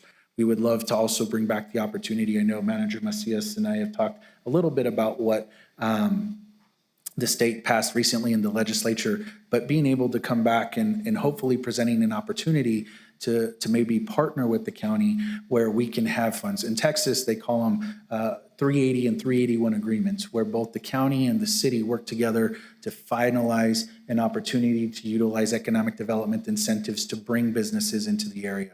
I believe, and I know we're working with legal on this item, but trying to figure out whether we have the same capabilities to partner together so that we can bring and have a larger incentive to the table when it comes to recruiting businesses. I think that's something that we have to identify and work as a region as well, and create that partnership. So just those items that are there as well. Just some funding initiatives that we move forward on. We're not trying to ask for funds, but we are actively and aggressively working on funds. New Mexico Economic Development, the Rio Grande Trail Infrastructure Funding Project. A survey was submitted on July 7th. Recommended on the funding award was $100,000, which we have in fact secured. We've had New Mexico Finance Authority and the Local Government Planning Fund. An application was submitted on the 7th. We've gone out for $50,000. Land and Water Conservation Fund, that was done in November, and again, $250,000 was requested there. The city has also been coordinating with the El Paso County and the El Paso del Norte Trail Planning Commission. That's where we're actively searching for funds as well to expand our portion. We're looking to capitalize on this from both New Mexico and Texas, a regional state. There's multiple opportunities to develop this as we partner with our legislatures. There's also a federal component that we want to work with through those congressional delegations, as well as we try to federalize the trail. Portions of that are already federalized, and we want to make sure that as we continue to connect to that, we qualify for federal funds so that we can enhance that trail to its maximum capabilities. General next steps, add regional mobility study to the RMS. That was already approved and done on 9/17/21 through the MPO. Continue to pursue federal funds, as we just mentioned. Request phase one, $5.75 million, the $5.75 million for 2022 capital outlay. The full build out of the loop for phase two plus phase one, that's $11.5 million total. The amount of traffic that currently travels from El Paso on both sides of those trail systems that we're stuck within is significant. Depending on the portion of the trail, it can be anywhere between 20 to 60,000 people throughout the year. And so we want to make sure that that connection is made, not just because we create a destination location for Sunland Park, but we want to move that foot traffic into southern Doña Ana County. Imagine those individuals now being able to finish a ride or starting a ride in Sunland Park and finishing within, whether it's La Union, whether it's creating and going all the way to Las Cruces, or whether it's even more, whether it's creating a multi-day possibility and traveling further up those trail systems. So those are the things we want to make sure we partner with both the county and other entities as well. Request consideration for ARPA funds to complete the trail loop.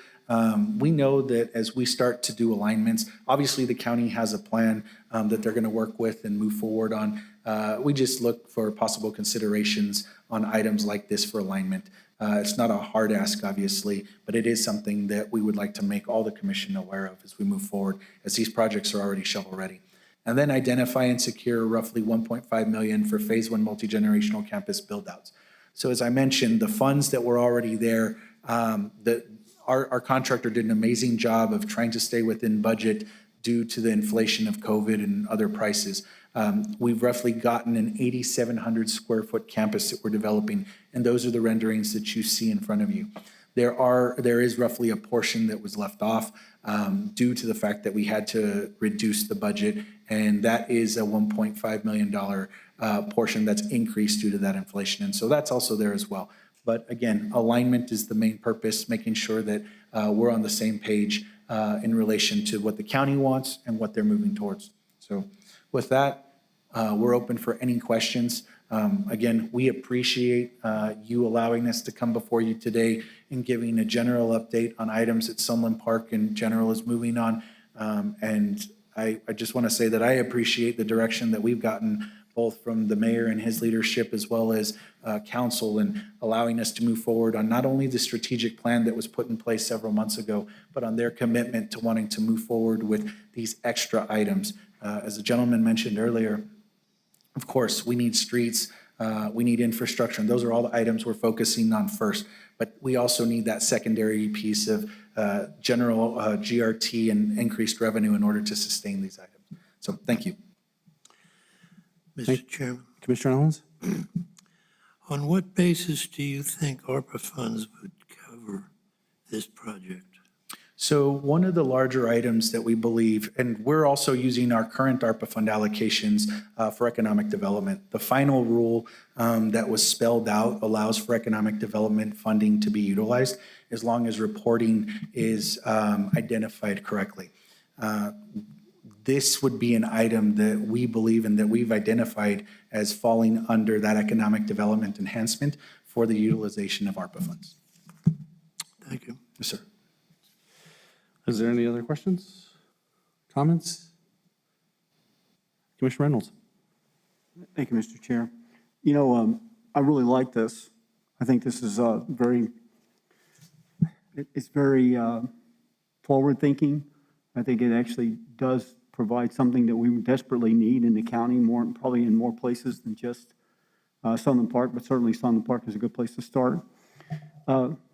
I also recognize that I agree with you that travel, sports, especially for things like baseball and soccer and things that are going to become more and more important as time goes on.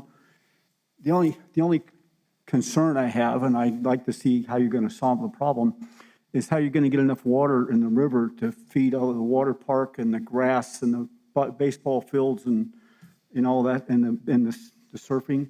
I mean, my concern is the water that's going to be required to do some of this. And I'd love to see some of your ideas about how you're going to try to conserve water and be able to provide what's necessary to do this and keep it going in the future without impacting our agriculture and other challenges we have for water. Other than that, I love the idea. So I'm actually glad you asked that question. One of the two components that we're working on with multiple entities is a water conservation program, as well as double dipping, so to speak, in how we utilize these resources for water. Whether it's gray water, whether it's utilizing turf instead of grass, which is ultimately what we want to shoot for. When you utilize turf is much more expensive on the front end, but it outlasts grass almost 4 to 1 on a timeline. The maintenance and the cost availability or the cost of what it takes for an operation like that is drastically reduced over time because it's so maintainable.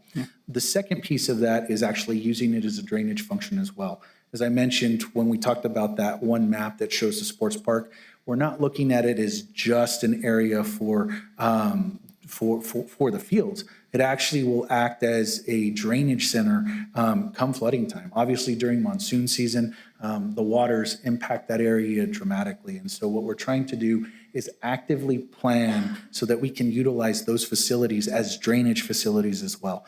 And so when you do those kinds of things, Vice Chair Murillo has an excellent example of that in her own community with the baseball field that has drainage systems built into it. As we move towards that model, which I believe is key, now we start maximizing our community's dollars, our residents' dollars, taxpayer dollars. And so we're not having to utilize both of those to do different things. So that's definitely the route that we're taking. You know, the amount of rain that you had in that area this year, I mean, if you could have just captured that and stored that and then recycled it, you know, and having a drainage system, like you said, if you do use grass, is capture the water after you feed the grass, capture it, recycle it, bring it back in as gray water. I think that's the kind of thing I'd like to see what's going on with that, but certainly considering, you know, the challenge with the water is the biggest thing I see. There's one other thing I see on your plan that I don't know how that's going to work, and that's the amphitheater, because amphitheaters can tend to get really, really loud. And if you're hosting events at, say, 9, 10 o'clock at night, you know, the whole valley's going to hear those. And so I don't know how your Well, that's the goal, Commissioner, that the whole valley hears it. No, one of the big items is one of the larger items that we're doing is that the placement of the amphitheater, and again, Wilson came up with some amazing drawings that we're not able to show today. They're still being finalized. But it's built into the system. It's built into that that back half of the sports park so that it allows music to stay within the area, but that it's still entertainment. And so most of the festivals, most of the concerts that we're looking to identify are those traveling concerts, right? There's nothing between, and I say this on purpose, there's nothing between Coachella and South by Southwest. Those communities move back and forth, and people say, oh, there's Phoenix, right? The reality is that Phoenix is a stadium community where they host more stadium concerts. They don't host the festivals. And so those business entities, musicians that go back and forth need a place to stop in between, and this is the perfect location for that. Taking advantage of that, we think, is key. Again, we will make sure that the amphitheater is created structurally. Yeah, buried and has Yeah. sound barriers to force most of the sound up, yeah. And I'll definitely bring those renderings back, because I think you'd love the way that it's built in, but still creates that kind of sound capturing capability, so. Thank you very much. Yes, sir. Thank you, Mr. Chair. Thank you, Commissioner Reynolds. Are there any other comments? Mr. Chairman, Commissioner Chaparro? I'd just love to see something, because a lot of us travel up north for the Santa Fe Opera. Maybe having something down here that would be comparable would be a great idea, and thus offering that kind of, that kind of music to our children down in the south of the valley, something that they've not experienced before. So just an idea. No, yes, ma'am, Commissioner Chaparro. One of the biggest things that we're starting to identify is working with other agencies on how we can utilize a lot of these components. Is obviously, as we go out and we want to put these on capital outlay, one of our biggest approaches is looking at how we collaborate with other entities. And that's participating with different music companies, that's participating with different music entities, that's participating with different sports commissions. However we can to kind of get that support is what we believe is an approach that's strongest, so. Yes, ma'am. Thank you, Commissioner Chaparro. Anything else? All right. Thank you, Mr. Chair. We appreciate you, the presentation, the thoroughness of it, and thank you so much for Thank you all sharing very it. much.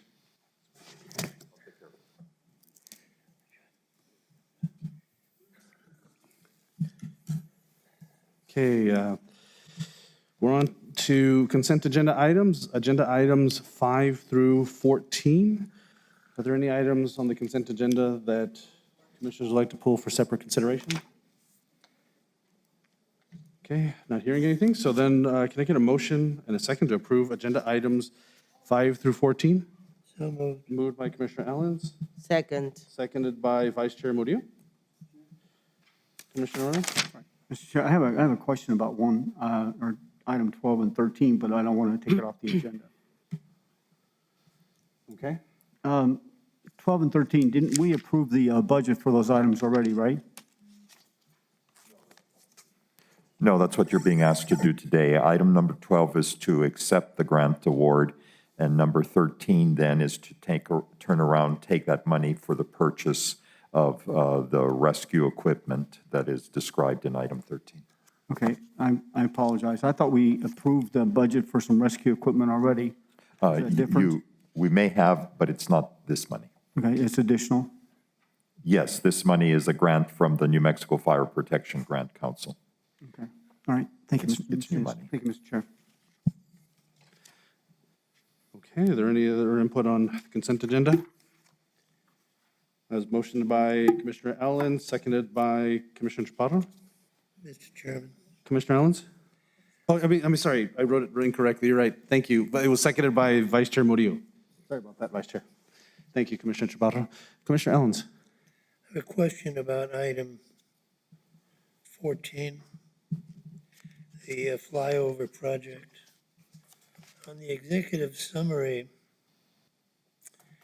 it says the project will primarily assist Doñana County Assessor's Office appraisal staff in validating structures and any changes on property with use of imagery being taken by pictometry during the early winter months of December 2021 and January 2022. That seems to be a very short period of time, some of which has apparently elapsed to conduct these flyovers. Is that for the entire county or a specific area, given the time frame? Mr. Chairman, as far as I understand, this is almost a yearly effort for different parts of the county. I do not believe that this effort covers the entirety of the county, but the assessor's efforts in terms of this imagery certainly is an ongoing effort depending on the amount of money that they have in their budget. So actually it's an ongoing effort. So I don't think the short time frame may be just for the next phase, and I don't believe that it covers the entirety of the county. So this was, But I don't know, I don't see anyone from the assessor's office, but I can certainly get that clarity for you. No, don't talk from back If there. if you come up to the podium so we can. I'm sorry, I didn't see in back of me, but you'll have to address the commission from the podium. Good morning, Commissioners. Apologies about that. My name is Charles Sines. I'm the GIS Analyst Supervisor for the Doña Ana County Assessor's Office. It does not, to answer your question, Commissioner Ellis, is that it does not cover the entirety of the county. It only covers 530 square miles of the county. And Doña Ana County Doña Ana County consists of 3,800 square miles. But it is an ongoing. It is ongoing. The timeframe in regards to that is, as stated when we presented it, is for the winter months, but it extends from up to February of 2022. Even though it sounds very short timeframe, the time flyover is basically ready for. We just have to communicate with the contractor, which is Pictometry/EagleView, and they will get everything squared away as they're currently flying all over different parts of the state of New Mexico as it is. why is there a limitation to just a couple of months? Because the flyovers, it's generally idolized to actually be able to capture imagery without vegetation. That way, any structures such as homes or like we can say, such as Stallman Farms area, where there are any type of commercial structures, that we can actually capture that without any vegetation, such as leaves, pecans, or anything, to be able to identify any structures or analyze any other structures within the county itself. And all imagery that's used for such research and analysis, not only within the state of New Mexico, but throughout the country of the United States, and even other corporate companies, they really take taking imagery during the winter months to reduce any type of obstructions of vegetation, unless it's something for presentations, which they would actually use flyovers with vegetation, such as grass, trees, to actually present it for their presentations. All right, thank you. Yes, sir. Mr. Chairman, I have a question, please. Commissioner Chaparro? And I may have just not heard correctly, or maybe just I'm not remembering what was said before. So what areas are we looking at that would be covered by this? So the areas will consist of the populous areas of Doña Ana County that range up to just south of Derry, even though that's not in Doña Ana County, but it's 2 county roads, which runs right in between Derry and Garfield. We try to capture the imagery up to that portion of Doña Ana County on the northern, up to Oregon, with a little bit of structures that kind of hug the White Sands Missile Range, up to the west mesa to where the City of Las Cruces Airport is at, and then all the way down south to Sunland Park around the Smelter Addition subdivision area. What our goal is to try to capture as much residences or any type of structures within the county, so our appraisal staff has the options to be able to utilize that information, that imagery for in the office. Now, this imagery is not intended as replacement for boots on to Garfield. Can take about 20 to 30 minutes, depending on if you take the freeway. What we don't want to do is to have an appraiser say, oh, well, we missed this structure, we want to validate. we don't need to drive all the way over there. We can utilize this imagery just to double check. Hold on, Commissioner Chaparro, are you good with your question? I'm good with that. Thank you. Okay. Thank you. Commissioner Reynolds. Thank you, Mr. Chair. To Mr. Chaparro and Commissioner Owens has brought up another question, reminding me of something. So we already have a GIS system that's actually used for the purpose of determining property and property lines and things like that. Am I correct? Yes, sir. Yes, Commissioner. Is this going to enhance the already existing GIS? Is it replacing some of that with better imagery, or what is, so how are those going to work together? We already have the GIS implemented within the assessor's office, and we have had that since 2002. I apologize. I've only been here since 2013, but GIS has been utilized in the government center offices, and especially in the assessor's office, long before my time. So our staff is capable to utilize that system. The imagery itself is not in sense replacing it, it's adding to it. So It's going to be more higher resolution. It is. To give you better details of what's going. So let's say I do a flyover of the Oregon and I see a building there with GIS. Okay, and it says, okay, well, I'm not sure how that structure looks. I can go to this new database now, zoom in and get a much clearer picture of what we're dealing with. Is that what you're saying? Yes, Commissioner, that's exactly what's going to be happening. This flyover will enhance the current imagery that we have, which is within the city of Las Cruces, very higher popular areas, as it at 3-inch.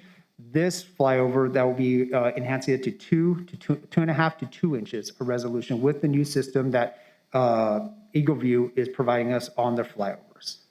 Okay, I think we need that. Thank you. Yes, Commissioner. I have one more question, Mr. Chair. Commissioner Chaparro? Thank you. So is there another contractor besides Eagle View that can perform these services? There are many other companies that provide the similar services. With Eagle View, we've had contracts with them for many years already. We also have an online service that we have been utilizing for over 3 years with them. What this online service is that's the service I had informed you that our appraisal staff is able to utilize in order to double check any type of properties or parcels of land to verify any information on the properties such as homes, sheds, garages, canopies, and it has a measuring tool in which they can utilize. Even though you would probably ask, well, how do you measure if you're looking at a bird's eye view? That's the uniqueness of these flyovers that Eagle View is able to provide us, is that they don't just take an overhead view straight down. They take it in provide us in 4 different angles: a north angle, a south angle, west, and east. That way our appraisal staff can look to see behind the house, is there an addition made to it, or what is it that I'm looking at? Am I looking at a garage or am I looking at a shed? It helps them to view and determine and research what they're actually reviewing for that parcel of land. Thank you, Commissioner Chaparro. Okay, do we have any other questions on this agenda or this item 14 on the consent agenda? Okay, thank you. Thank you, Commissioners. Any other questions on the consent agenda or input on 5 through 14? Okay. Brandy, will you call the roll, please?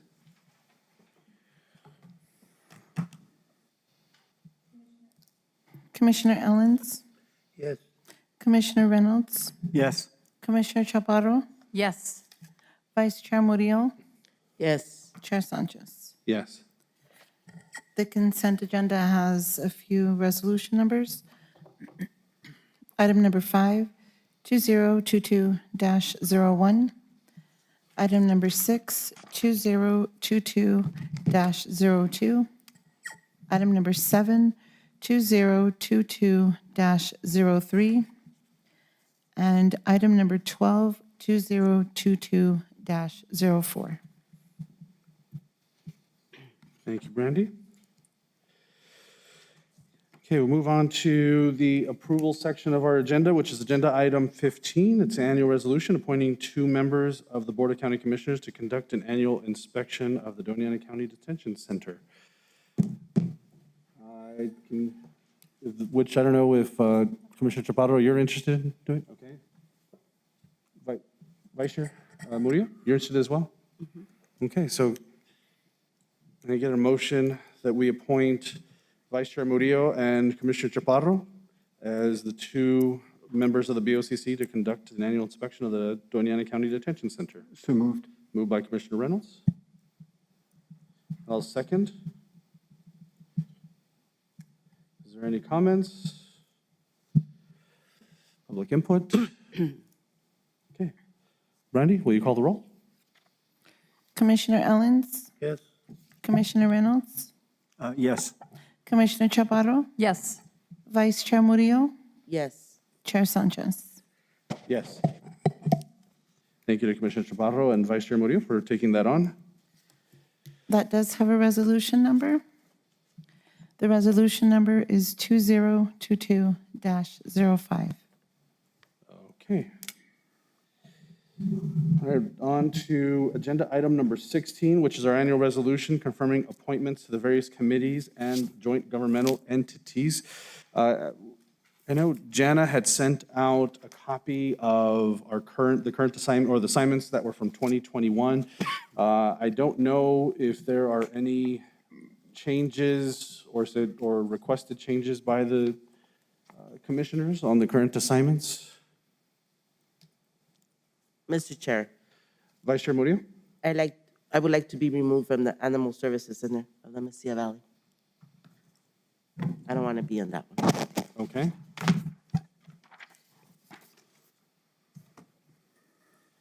So there is an opening on the Animal Services Center of the Mesilla Valley. There's 3 commissioners, which that meets the 4th Tuesday of each month at 9 a.m. Right now, that is, I guess, as it stands, would be myself and Commissioner Ellens attending. I don't know if there's either Commissioner Chaparro or Commissioner Reynolds, if you're interested in attending. Not really. All right. Mr. Macias, is there, right now, it looks like we have only 2 that are interested in serving on the ASCMV board. Mr. Chairman, it is within the prerogative of the commission to appoint the county manager to fill in for any of the county commissioners, and then with the understanding that the county manager can designate another management level employee to also participate or substitute where there's conflicts. Okay. I don't know if that causes any issue, Commissioner Ellens, with if we were to appoint the county manager or someone from the staff to be the 3rd member, and then we have the ex officio member as well. The ex officio would only have to vote, the ex officio only votes to create quorum. Well, that appointment is not without precedent, Correct. Okay. so I'm good with that. Okay. Otherwise, I'm good with my present committees. Okay. Commissioner Reynolds, are you okay with your, or I should say Vice Chair Murillo, is there any other changes? Just a moment, please. Mr. Chairman, Commissioner Chaparro? thank you. Mr. Chairman, if, I don't know if Commissioner Reynolds would like to remain on the Doña Ana County Consortium of Juveniles, but if he's not, I'd be interested in that. Thank you. Okay, so that would be the Doña Ana County Consortium of Juvenile Justice, is that correct? Correct. Commissioner Reynolds? Mr. Chair, Commissioner Chaparro, I do enjoy that, but I think you would be just as good on it as I am. And so if that's something that you'd like to do, I'm happy to let you do that. Thank you, Commissioner. If you don't mind me showing up occasionally.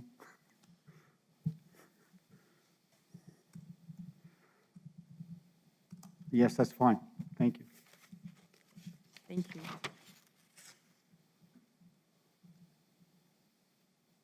And also, Mr. Chair, I would like to step down from the Mesilla Valley Metropolitan Planning Organization. Okay.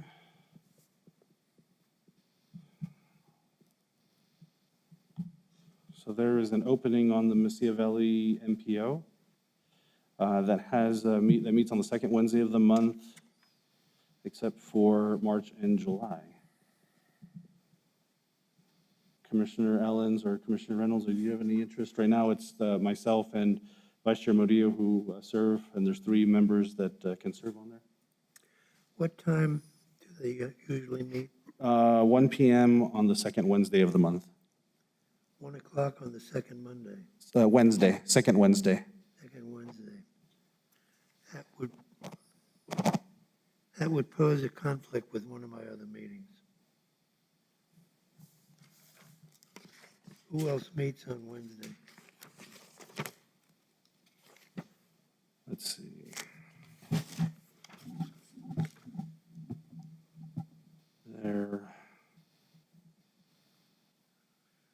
The South Central Solid Waste Authority that we meet, but that's not on Wednesday. There's the SCRTD, the Regional Transit District, that meets on Wednesday, the fourth Wednesday at 1:30. I think that's the one he's in conflict with, isn't it? Looks like Commissioner Allens is also on the Metro Narcotics Agency. That's the third Wednesday at 10 a.m.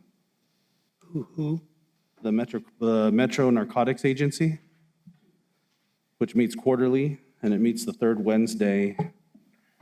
All right, I could give that one up and take on the MPO.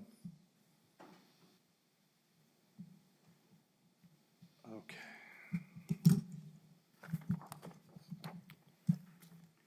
So that would then create, so the Metro Narcotics Agency, that meets quarterly, and that first meeting is January, well, is this, well, that was for 2021, but I guess that would be the 20th or 21st? No, sorry, January 19th is the first. It's a Zoom at 10 a.m. So that one has an opening, the Metro Narcotics Agency. Is anyone interested? I'm actually going to be at the New Mexico Association of Counties meeting that day. Okay. So I guess for now, County Manager Macias, can we designate you or have someone designate for someone from the staff to attend the Metro Narcotics Agency quarterly meetings? Yes, sir, Mr. Chairman. We do anyway. I believe that Chuck McMahon was the alternative. Okay. Mr. Chair? Commissioner Reynolds? Yeah, I don't see on the Mesilla Valley Regional Dispatch Authority, I know that Chuck was the appointed person for the staff to do that. I don't think that's our requirement to do, but I know, it's something that I think Mr. Macias may be dealing with already. That's tomorrow. First meeting is tomorrow. Right, it's tomorrow, and Brian Baker will be attending that meeting. Okay, thank you. I know for myself, at least I would like on the El Paso MPO, I know Chuck McMahon used to attend those. I would like to be the designee, at least for this year, if there's no objections to that. The El Paso Metropolitan Planning Organization?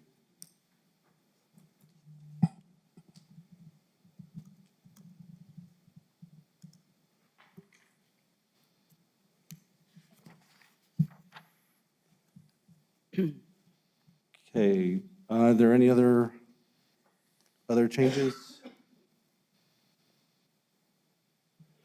Okay, so here are the changes. Here's a list of changes that I have. What was Vice Chair Murillo is now on the Animal Services Center of the Mesilla Valley, would now be an appointee, or the county manager or an appointee. The El Paso MPO will be from Chuck McMahon to myself. The Mesilla Valley MPO, which had Commissioner Chaparro, will now be Commissioner Allens. Myself, then that also includes Vice Chair Murillo and myself on that board. But the only change was Commissioner Chaparro for Commissioner Allens. The Metro Narcotics Agency, that will now be the county manager or a designee. And the Doña Ana County Consortium of Juvenile Justice goes from Commissioner Reynolds to Commissioner Chaparro. So that's, if I'm correct, hopefully I I got those correctly. If I can get a motion to approve the resolution confirming the appointments as noted. So I moved. second. Okay, so that's a motion by Commissioner Chaparro, seconded by Vice Chair Murillo. Any other input, comments, public input? Okay, Brandy, will you call the roll, please? Commissioner Ellens, Yes. Commissioner Reynolds, Yes. Commissioner Chaparro, Yes. Vice Chair Murillo, Yes. Chair Sanchez. Yes. And that does have a resolution number, 2022-06. Thank you, Brandy. Okay, we're on to agenda item number 17, appoint a voting member and alternate voting member to the New Mexico County's Insurance Authority. So, Mr. Chair, I'm happy to continue doing that, but we need an alternate now that, Okay, so Commissioner Reynolds is willing to continue on as the voting member. Is there, could we have Stephen, Mauer. yeah, could we have him as the alternate? Or should we have a board member? Mr. Chair, we need to appoint an alternate. The last alternate we had was Blake Davenport. He was not replaced. And they did indicate that in their letter to us that we needed to update that alternate. So it could either be Mr. Mauer or someone else that the board deems as appropriate. Yeah, so, yeah, And again, please, Mr. Chairman, please remember that these are board appointments. So the preference is for members of the commission to serve in this capacity. If no one wants to, well, then that's when staff steps in. So if there's another commissioner who wants to serve as the alternate, then you should consider that first. okay, so I know there's interest on Commissioner Reynolds to continue on. Commissioner Chaparro? Mr. Chair, when are those meetings? when are the meetings? Yes. The meetings are usually quarterly, and they're held in either Santa Fe or Albuquerque. And we also have an event that we go to each year, some places like a retreat. And it's been it was in Clovis last year. The year before, it was in Ruidoso. This year, I think it may be in Farmington coming up. I'm not sure. And is that during the day or the evening, or It's does it? actually, usually it's a 2-day meeting, 2 to 3 day meeting. During COVID, we did some of it virtually, but usually we get together for a morning. We go up the night before, have just to be there, start the meeting at 8:30 in the morning. Generally, that takes the whole day, and if we have additional things that we need to deal with, and we have another meeting the next morning. It's usually a 2-day trip. Mr. Chairman, I'd be interested in being the alternate for that. Okay, so we have Commissioner Reynolds, who is interested in being the voting member, and then Commissioner Chaparro that is interested in being the alternate voting member for the New Mexico County's Insurance Authority. I think it's fine. I think we should have that simply because of, since I'm running for election, it's a 2-year appointment. And so if I don't happen to win, then you'd already be there, part of it, so that's fine. Okay. Thank you, Commissioner Chaparro. Thank you. So if there isn't anybody else interested, if we can get a motion to approve or appoint Commissioner Reynolds as the voting member and Commissioner Chaparro as the alternate voting member to New Mexico County's Insurance Authority. So moved. Moved by Vice Chair Murillo. I will second the motion.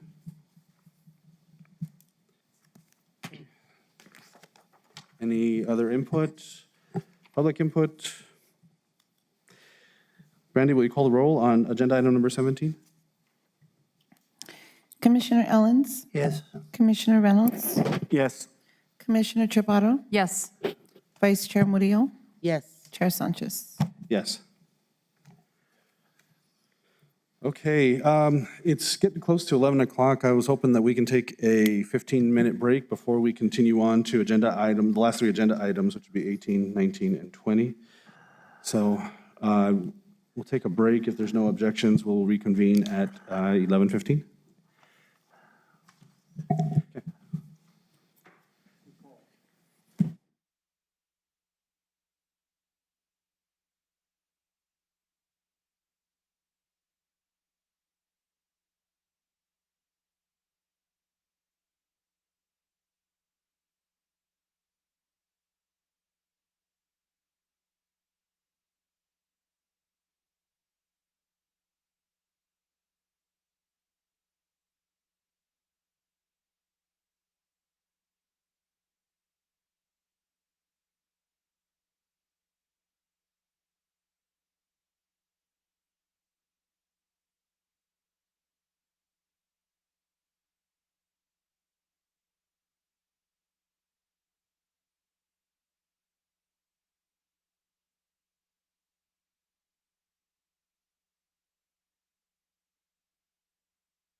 I have you there.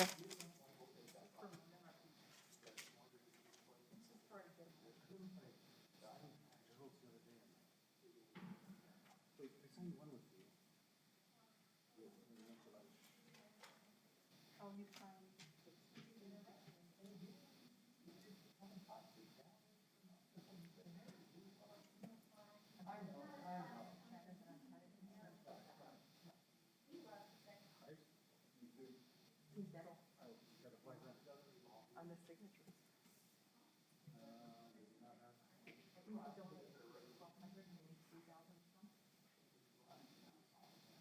I have a sheet for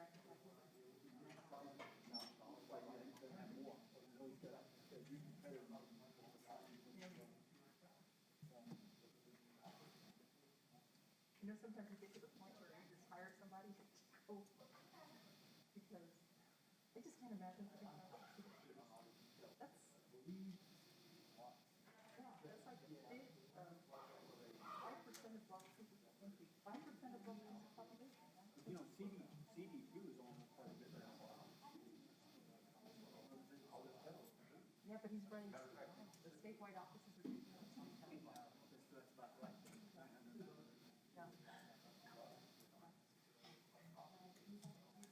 Thanks, guys.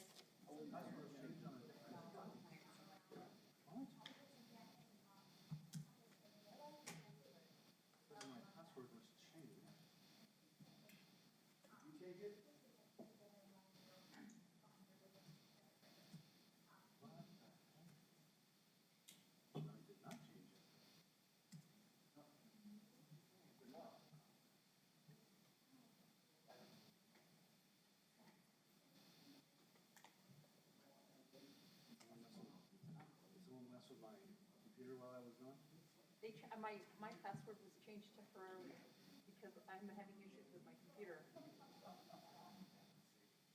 Or maybe they changed yours temporarily as well. Well, what the heck? Yeah.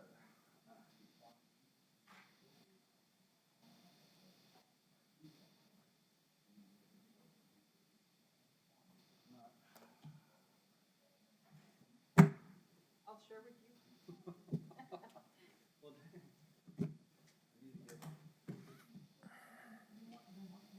They must have changed.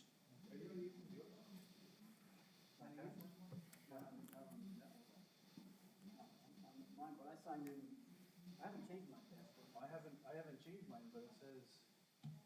Yes. It's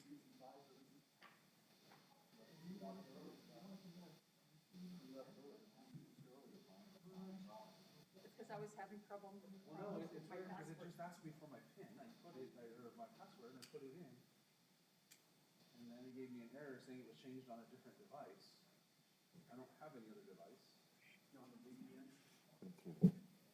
No, I was just.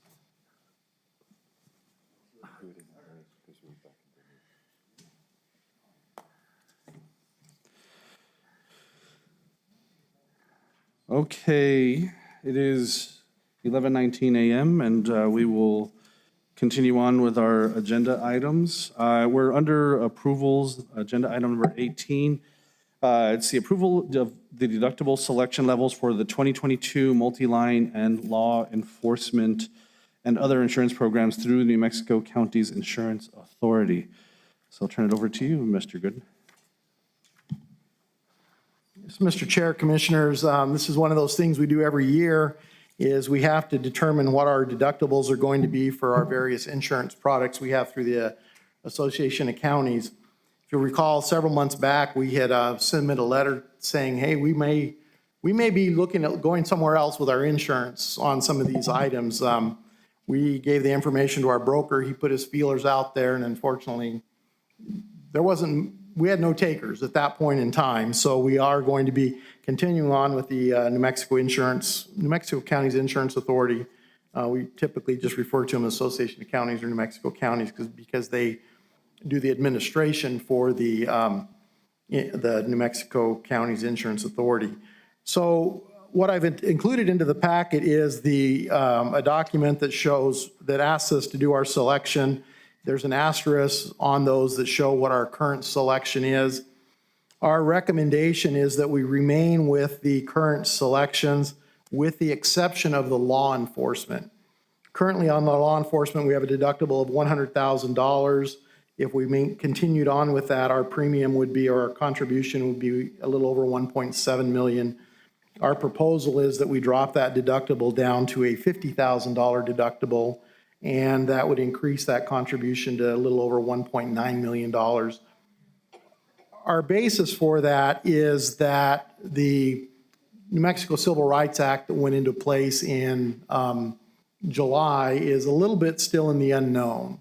And so we thought it would be wise to kind of reduce that exposure under the, with as far as the deductible level goes. And in light of the amount of the cost being roughly $200,000, a little bit more, we thought that would be a beneficial, wise thing to do. If there were four incidents that went to the full $100,000, we would recoup the money at that point in time. So that is one recommendation we have. Also on this document that was attached, there was some, there was an optional coverage for a $5 million excess policy. Since this document was prepared, what this $5 million excess did, it provided excess coverage to 4 of the 5 Class A counties that participated in the pool. Since this was sent out, Albuquerque or Bernalillo County elected not to participate in that $5 million excess coverage, and the carrier came back and said, if you don't have all 4 of them, we're not offering it. So that's not on the table at this point in time, but it is still in that document, but it is not something that we're able to take advantage of. So that's our recommendation. I did want to just kind of point out, I don't remember if I attached this in the packet or not, but I did kind of an analysis of where we've been. You know, every year we hear when the Association of County, I'm sure Commissioner Reynolds can attest to this, that when they're getting together trying to figure out where they're going for the next year of insurance, we're hearing numbers of 8 to 10 to 12% increases across the board.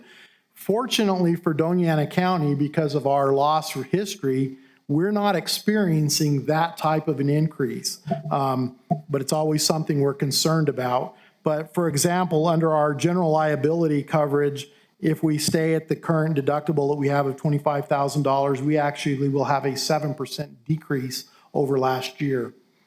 For our first party auto, that's if one of our employees damages the vehicle themselves, backs into a pole or runs off something for us, it is a 1.12% increase over last year. We looked at possibly changing that deductible, but after some analysis, we decided that the majority of the claims we're having are falling in about the 6,000, under 6,000, and last year we only had 4 that went between 5,000 and 6,000. So we felt that $10,000 deductible remaining there was appropriate. For the first party property, that's damage to the county property. We see a 1.4% increase. The law enforcement, which is the area that has been a big concern for the association, is our increase, had we stayed at the $100,000 deductible, was only going to be a 1.6% increase. Had we been at the 50,000, it would be a 3.3% increase. So when you look at what the insurance market is generally, Doña Ana County is doing very well. And as we hear those, and I'm sure we're going to hear again, 8 to 10 to 12 to 15% increases, and hopefully we'll be able to keep our losses down and continue where we are. The one area, the biggest area of concern that we have is on the cyber liability. The policy that we have is showing a 30% increase. Fortunately, the dollar amount was fairly small, went from $20,000 to $27,000, a large percentage, small dollar amount increase. However, they have significantly reduced what it covers. And we have our own separate cyber liability policy that we get through our broker that's not included to help to cover that. So that's just kind of an overview of where we stand. I will let you know that when we did the budgeting back March, April, May of last year, the budget that was passed in June, we were looking at some of those, anticipating some larger increases. So by dropping the deductible and having that small increase for the law enforcement, we are still well within what we budgeted so there's no issues there. And so we just want to get approval to go ahead and keep our deductibles where they were, with the exception of law enforcement, and drop that down to the 50,000. And any other questions? Thank you, Mr. Gooden. Are there any questions? Commissioner Reynolds? Thank you, Mr. Chair. Mr. Gooden, in the section where it says we decline the coverage for the Class A counties, should we still go ahead and decline that as what? Yes, what I thought we would do is we would put in there not applicable. Okay. Based upon and that was going to be one of the things we were going to talk about, whether we wanted to accept it or not with a fairly significant increase, but it really has become a non-issue at this point. So, yeah, there's real limitations at the state level as how much they're going to cover. And we're going to end up with quite a bit of problem if we have any kind of suits at this level. But we don't have a choice now. No, and fortunately, since the time that the first year they did this $5 million excess coverage, it was $5 million for all 4 of the counties. Correct. So whoever got it first got the $5 million or a portion of it. The second year, it was $5 million per each one. And I don't remember the exact years. This is the 3rd or 4th year it's been that way. During that time period that excess coverage policy has been in place, there has been one claim among the 4 counties that has gone over the $5 million, and it still ended up being less than $100,000 over, I believe is what they said. So the likelihood of that is small. We're doing a lot of things to prevent that. The stuff we do at the detention center, the contract we have with Corizon, a lot of these come from dealing with medical issues in the jails. We have our contract with Corizon is very good. Corizon is defending us in a number of cases where we've got named where it had a medical issue. So I think we're good. I mean, there is always that possibility something would happen. But those steps are being made to avoid that. So, Mr. Chair, I'd like to make a motion that we accept this resolution and also the recommendations of the county. Second. Okay, so we have a motion by Commissioner Reynolds, seconded by Commissioner Chaparro. Are there any other questions? Commissioner Ellis? I have a question. Nelson, yes, sir, Commissioner. the Civil Rights Act went into effect July 1, is that correct? Correct. Are there any suits pending throughout the state since then? You know, statewide, I don't know. Commissioner Reynolds is nodding his head. We don't have any in Doña Ana County. No. Now, they're made on a claim, our coverage is on a claims-made basis. So the coverage kicks in when the claim is made, not as the date of when the incident happened. So there could be some others that are out there that the incident has occurred, but there's nothing been filed. There's nothing I'm aware of at this point in time within Doña Ana County that could potentially fall within those. Because we do know if there's an incident at the sheriff's department, we tend to know about it soon after it happens. If there's an incident at the jail, we know about it. So we kind of have an idea what's coming up. At this point, I'm not aware of anything that would fall under the Civil Rights Act that has already occurred. Yeah, Mr. Chair, Mr. Gooden and Commissioner Ellens, Mr. Gooden is correct. There's no current pending litigation. There was some discussion in the last meeting that we had that there are people considering it. But as far as I know, I agree with him. Nothing's being filed. It's just being considered. There's maybe 2 cases. And there are some tort claims limits that apply to that. There are some issues as to how that is worded, as to what the maximum is. It says $2 million. Yeah. Plus attorneys, but there are some issues as what constitutes an occurrence or per person per occurrence. So those are some of the unknowns with the act itself. But, and again, as I said, within Doña Ana County, I'm not aware of anything that would be a potential at this point in time. I was just curious what the asking price was in the claims. You know, one of the things that they say happens often, that the first thing the plaintiff's attorneys want to know is what your insurance coverage, and that's what the demand is what your insurance coverage is. And so that's what they look to first. Now, that doesn't limit them there, but that seems to be that first question is, how much insurance do you got? Well, we'll take it all. And so we'll still see how some of this plays out with this particular issue, though. Thank you. And that's a really good point, is, what insurance we cover. And when we were talking about it at the state level, with the New Mexico Association of Counties, that's something we considered in what we were going to offer for these plans as well. And how the cases actually progress. Thank you, Mr. Gooden. Thank you, Commissioner Owens. Thank you, Commissioner Reynolds. Are there any other questions? Any input, public input?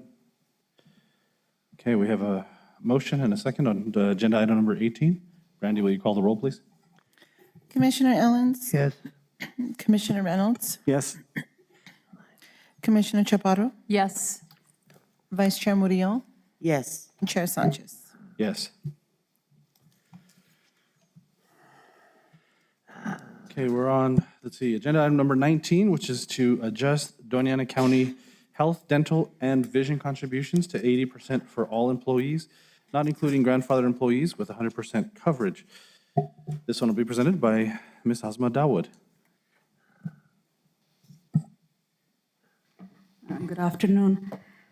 Currently, we have employees on, some of them are at 70, 75, or 80% contribution, depending on the date of hire. So those hired after July 2015 and within certain income categories, that's how they are classified.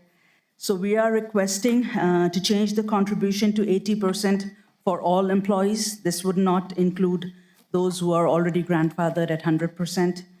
The budget impact for this fiscal year would be $283,000, and in future years, we estimate it to be $675,000. This is based on the current staffing levels. It might fluctuate a little bit depending on the hiring levels. So this is a request for approval. Please let me know if you have any questions. Mr. Chairman. Mr. Macias? Let me supplement that presentation. Part of the things that we marketed in the past was the benefit package that can be offered to employees in terms of enticing people to come to work for us. The city of Las Cruces basically offers 80%. They pick up 80% of the cost to everybody. Just recently, I believe the chair, Commissioner Ellens, and Commissioner Murillo also changed the benefit package for the South Central Solid Waste employees, moved it up to 80% coverage. If we don't undertake a similar action, we're not going to be really as competitive in terms of attracting people into the process, into county employment. I believe that part of this is being presented to you now so that we can stay consistent to what the other benefits that are being offered by the other area entities. Thank you, Mr. Macias. Is there any questions, input, comments? Commissioner Chaparro? Oh, okay. Okay, well, can I get a motion and a second? So moved. Second. By Commissioner Chaparro, seconded by Commissioner Reynolds. Any public input? Okay, Brandy, will you call the roll on agenda item number 19? Commissioner Ellens? Yes. Commissioner Reynolds? Yes. Commissioner Chaparro? Yes. Vice Chair Murillo? Yes. And Chair Sanchez? Yes. Right. We're on agenda item number 20, which is the approval of the preliminary plat for the Flemish subdivision. Ms. Ainsworth. Thank you, Mr. Chair. This is a preliminary plat application for a Flemish subdivision, which is located in the Picacho Hills area. It's a subdivision with 87 residential lots, ranging in size from about 3/4 of an acre to almost 2 acres. It is an old plat from the ETZ from 2004, which expired. Some of it has already been, I understand there's some infrastructure in there already. Some of the roads have been graded, and they have come in now for a new application. Because it was approved in the ETZ, it did conform to the ETZ standards. And so the applicant is requesting 4 modifications to the design. The first is for suburban thoroughfare cross-section to reduce from 85 feet right-of-way to 80-foot right-of-way. The second is suburban major local section, increase curb to curb 38 feet to 44 feet. The third is public lighting. The applicant wants to maintain the character of the area and therefore is not proposing street lighting. There's no lighting in adjacent surrounding subdivisions. And then sidewalks, it will be the requirement of the individual lot owner to install the portion of the sidewalk along the roadway adjacent to the boundary of each lot. This was reviewed by the Development Review Committee and recommended approval with the modifications. And the P&Z also recommended approval with modifications at their November 18th meeting. This is it's a D2 zone, but it's actually split, a portion of it, and I don't have the map, but it's in your packet. A portion of the property is zoned D3. There is a pending application to rezone that portion of the property to D2 for consistency. The surrounding area is all D2 residential development or vacant land. So unless there are any questions, that will conclude my presentation. Okay, are there any questions for Ms. Ainsworth? Mr. Chairman, Commissioner Allens?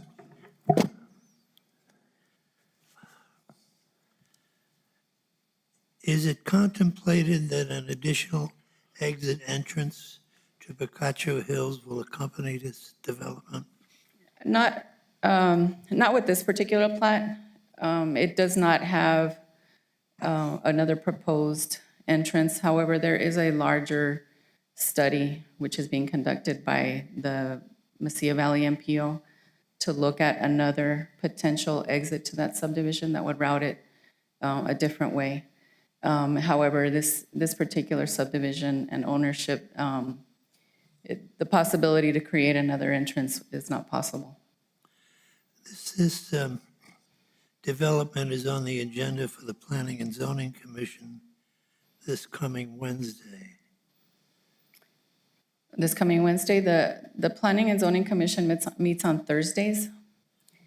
And Yes, so, it's on their agendas, so I'm a little confused why we're at this point approving a preliminary plat. I'm sorry, I'm unaware of what is being presented to the P&Z. They do not meet on Wednesdays. They meet on Thursdays, and we do not have a meeting this week. But this one was reviewed by the P&Z in November. Well, until such time as there is a separate entrance exit approved for for Picacho Hills, I'm going to vote no on this because I don't think the roadway can take the increased traffic, which gets heavier and heavier each year anyway, because there are still some unsold lots in Picacho Hills.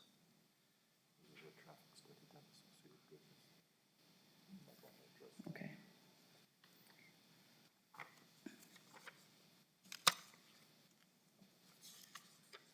Sorry, I'm going to take a minute to look at the staff report.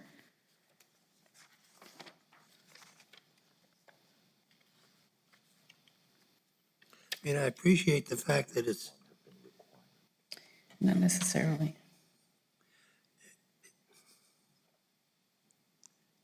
Okay, I mean, I do want to point out that this was reviewed by our engineering and roads department, and they recommended approval.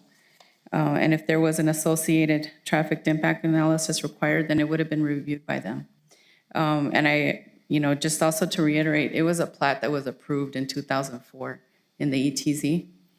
And so because that plat expired, they're back to have the new preliminary plat approved, but nothing has changed from their original submission. my recollection now is that the matter on Thursday's P&Z agenda is to reduce the zoning from high residential to medium-density residential. So that would be the rezoning application for the portion that is zone D3 to make it consistent with the rest of the plat. There's a portion, about half of it that's zoned D2 and the remainder is zone D3. And in some cases, it goes right through the middle of lots. So the applicant did come back with a rezoning application for that. Well, I think this is premature until such time as the P&Z acts on the proposal to reduce from high density to medium density. And, as I mentioned, the lots are they're already designed to the lower density. They're from, ranging from 3/4 of an acre to almost 2 acres.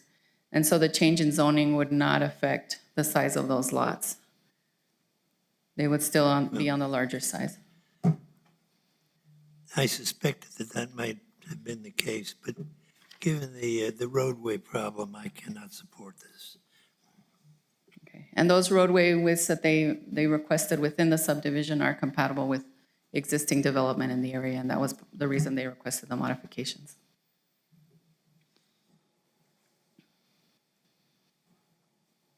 Is there any additional questions, Commissioner Owens? Or Say again? do you have any additional questions? No? Okay, is there any other questions for Ms. Ainsworth? Commissioner Reynolds? Mr. Chair, yes, not really a question, just an observation. So this was originally approved for high-density housing?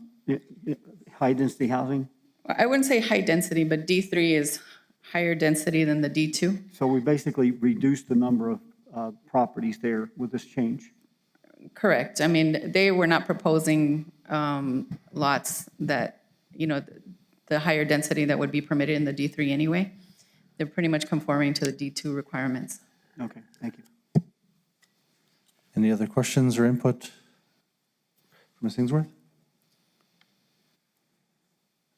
Okay. Before we, I guess right now, is there any motion or for approval on this, of the preliminary plat? Yes, sir, I'd like to make a motion that we approve the recommendations by the community development, this proposal. Okay, we have a motion by Commissioner Reynolds, seconded by Vice Chair Murillo. Okay, is there any public input? Any last commission input? Okay, Brandy, will you call the roll on agenda item 20? Commissioner Owens? No. Commissioner Reynolds? Yes. Commissioner Chaparro? Yes. Vice Chair Murillo?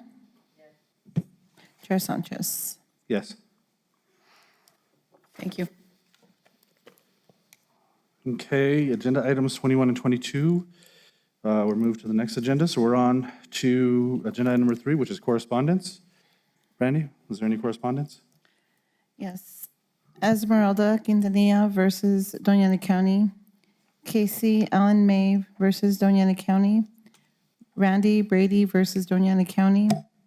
My Family Farm LLC and Hacienda de Camino Real versus LLC versus Doña Ana County. Thank you, Brandy. Okay, then we are at the end of agenda, so if there are no objections, we'll call this meeting adjourned at 11:45 a.m.